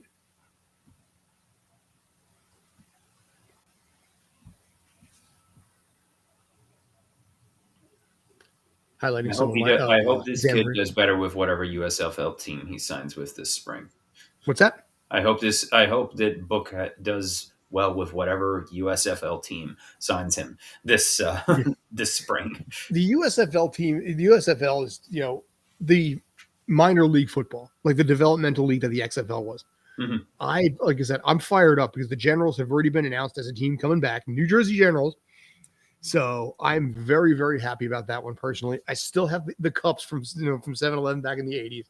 The Herschel Walker jersey was always one I wanted to get anyway, and I might have to do it now. I might really have to do it. Unfortunately, that's a political statement these days. To have a Herschel Walker jersey? Yeah, because he might be running for Senate. Oh, I didn't know that. Okay. Well, Yeah, again, I'm the political. let's just say that he has a long-standing relationship with a person who used to be his boss. That is quite Somebody controversial. who may have been indirectly or directly responsible for the fold up of the league the first time. Yes. Yeah. Okay. I guess. So That's interesting. fun for everybody there. So what you're saying is I probably should go with Brian Sipe or Doug Flutie then. Right. All right. Or Good to Jim know. Kelly Houston Gamblers jersey. That'd be awesome. No Houston Gamblers. No LA Express with Steve Young or Reggie White with Memphis. I think it was. Yes. Yeah. 4:40 left in the game here at this point. Yeah. Punting the ball away. All right. So yeah, I can do a Brian Sipe. I can do a Roger Ruzek place kicker jersey. Maurice Carthon, by the way, remember that name? He also played for the Generals.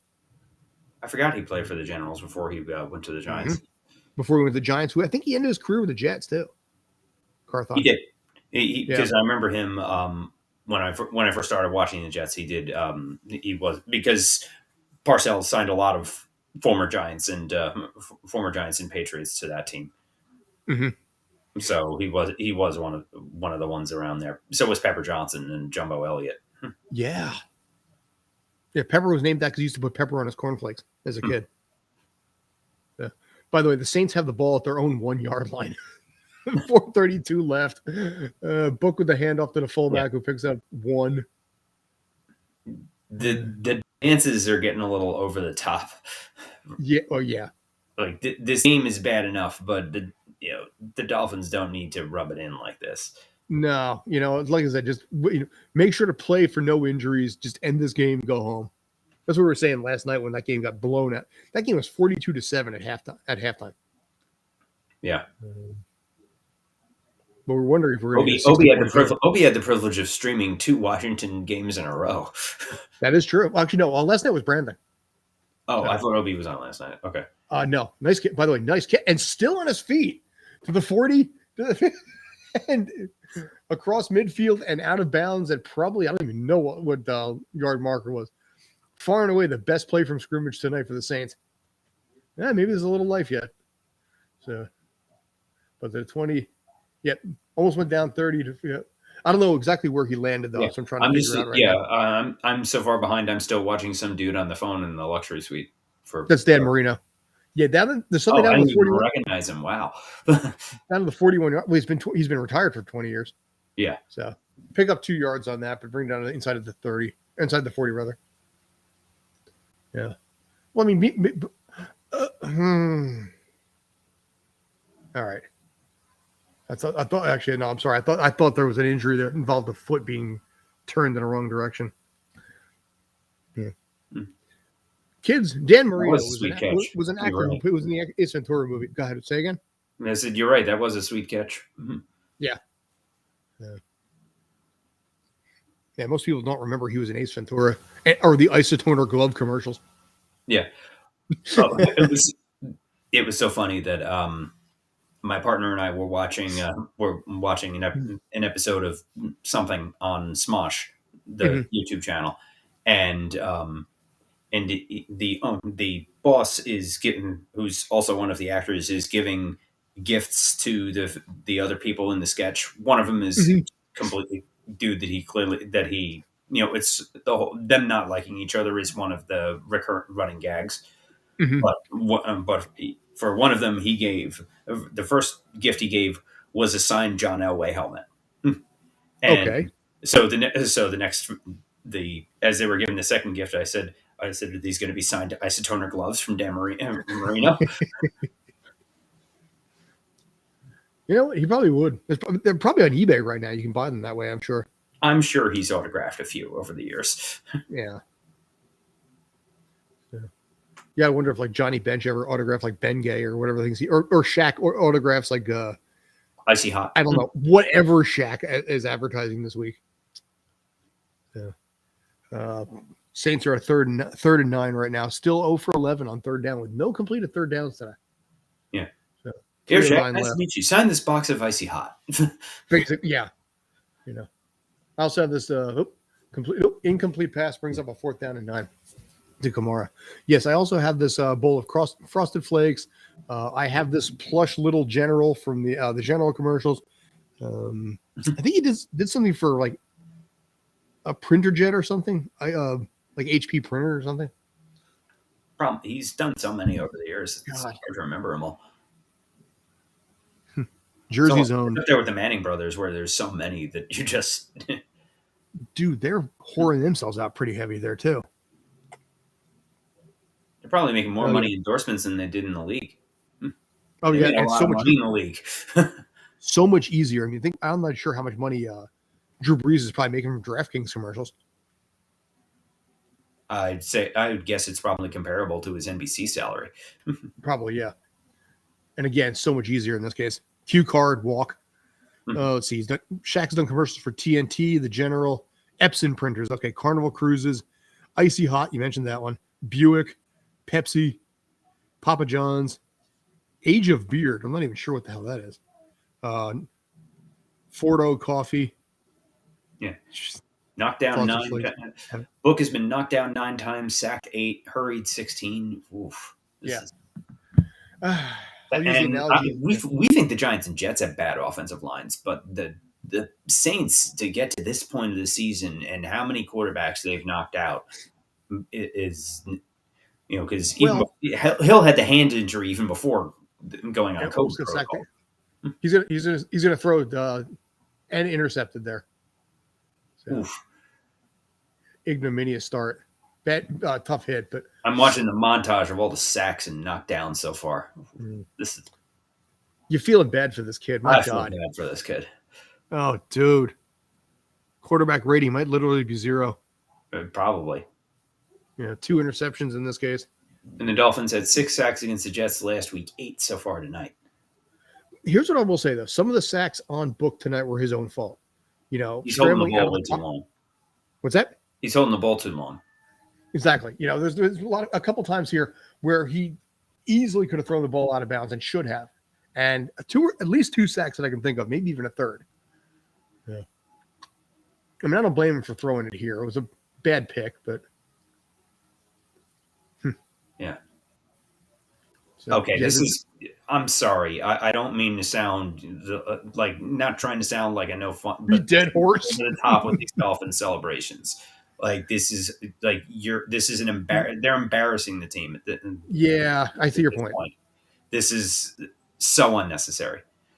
Yeah, I get it. And in this case, it was one of those things that you feel bad enough for the kid. I mean, I think even some of the Dolphin players were coming over trying to console him a little bit. That's the human aspect of it. But I think some of the human aspects being lost a little bit more in professional sports across the board. Yeah. Yeah. I'm not trying to go full get off my lawn, but this is sad for this guy. So, Brandon and I had the get off my lawn conversation yesterday. Yeah. We're specifically with baseballs, in Yohan Moncada and that home run that he had on a position player that actually turned pitcher one night. But yeah, it's one of those things that it's a little bit more about. There's less community, I think. I mean, you can say that about a lot of aspects of life, but yes, that is true. We are a little more isolated now, I think. Yeah.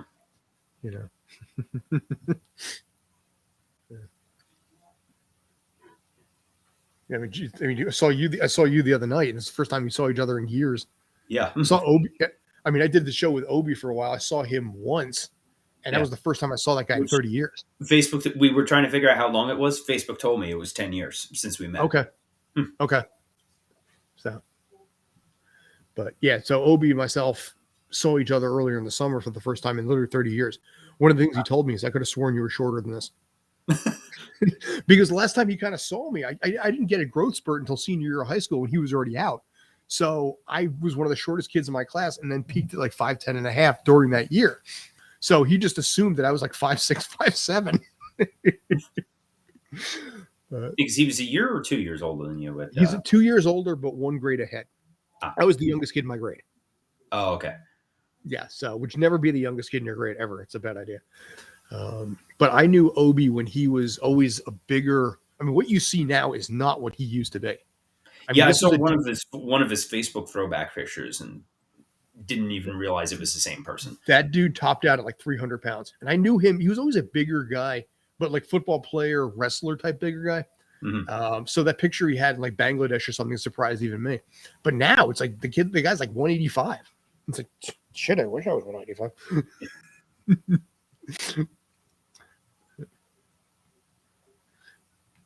So, all right, let's mercy kill this thing. They got a first down here. They can knee the ball down. What's that? If we're coming off the 2-minute warning, let's finish this. Well, we might actually fall under 3 hours today too. This game has such a slow start. It was luckily, mercifully, most of the fourth quarter has just been trying to run the clock out. Yeah, like I said, mercy kill this game. That. What does this kid do from here? You assume Bortles is going to start next week, but how does his career rebound after a performance like this? I don't know how. These are the kinds of games that that somebody plays, that you have a game like this and then that player's just never heard from in the league again. Yeah, and it sucks, but that's the business. Yeah. They didn't get the worst game of your life at the worst possible time, and then just that's it. Yeah, they didn't get the third down on this one, so they're probably going to punt the ball. It looks like the kid's coming back out again. They're probably, do you just take knees at this point? Like, you don't basically, the game. It's probably just handing off 3 plays. But would you even want to risk injury? I mean, here's the thing: I don't think you should knee down when you're the losing team. Yeah. But you also don't want to hurt Kamara or Ingram. Yeah. So they have 1:16 left, snapping the ball right now. But Saints are also out of timeouts too, so not that it matters much. Good run back too. Picks up about 33-yard line there. All right, minute 4 left. So right now the score is 20-3. Going back to that, I'm happy. Sometimes I'm happy with my predictions. Sometimes I really hate them. I don't hate this one too much. If Saints were at anything resembling, full strength, this would be a closer game. But just this is, this is a game that this is game. I'm wondering if if Goodell was trying to prove a point, sticking to the whole we're not postponing postponing games unless we absolutely have to part. I'm wondering if that's a factor in them even playing this game. I don't know. I mean, I was a little surprised they decided to keep this game as it was. And I don't know. Maybe they figured if they moved it to Tuesday, it wouldn't have made a difference. Bucks Jets next week. Woof. That is not going to bode well on your side. Tom Brady has good success against your team. Giants at Bears playing their draft pick.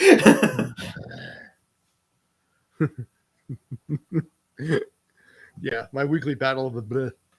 So, what was great was that you had the Giants not only did you have the Giants and the Jets, you had the Seahawks playing the Bears yesterday, which is the Jets' first round draft pick received via trade versus the Giants' traded first round pick for next year. Good point. Very good point. Yeah.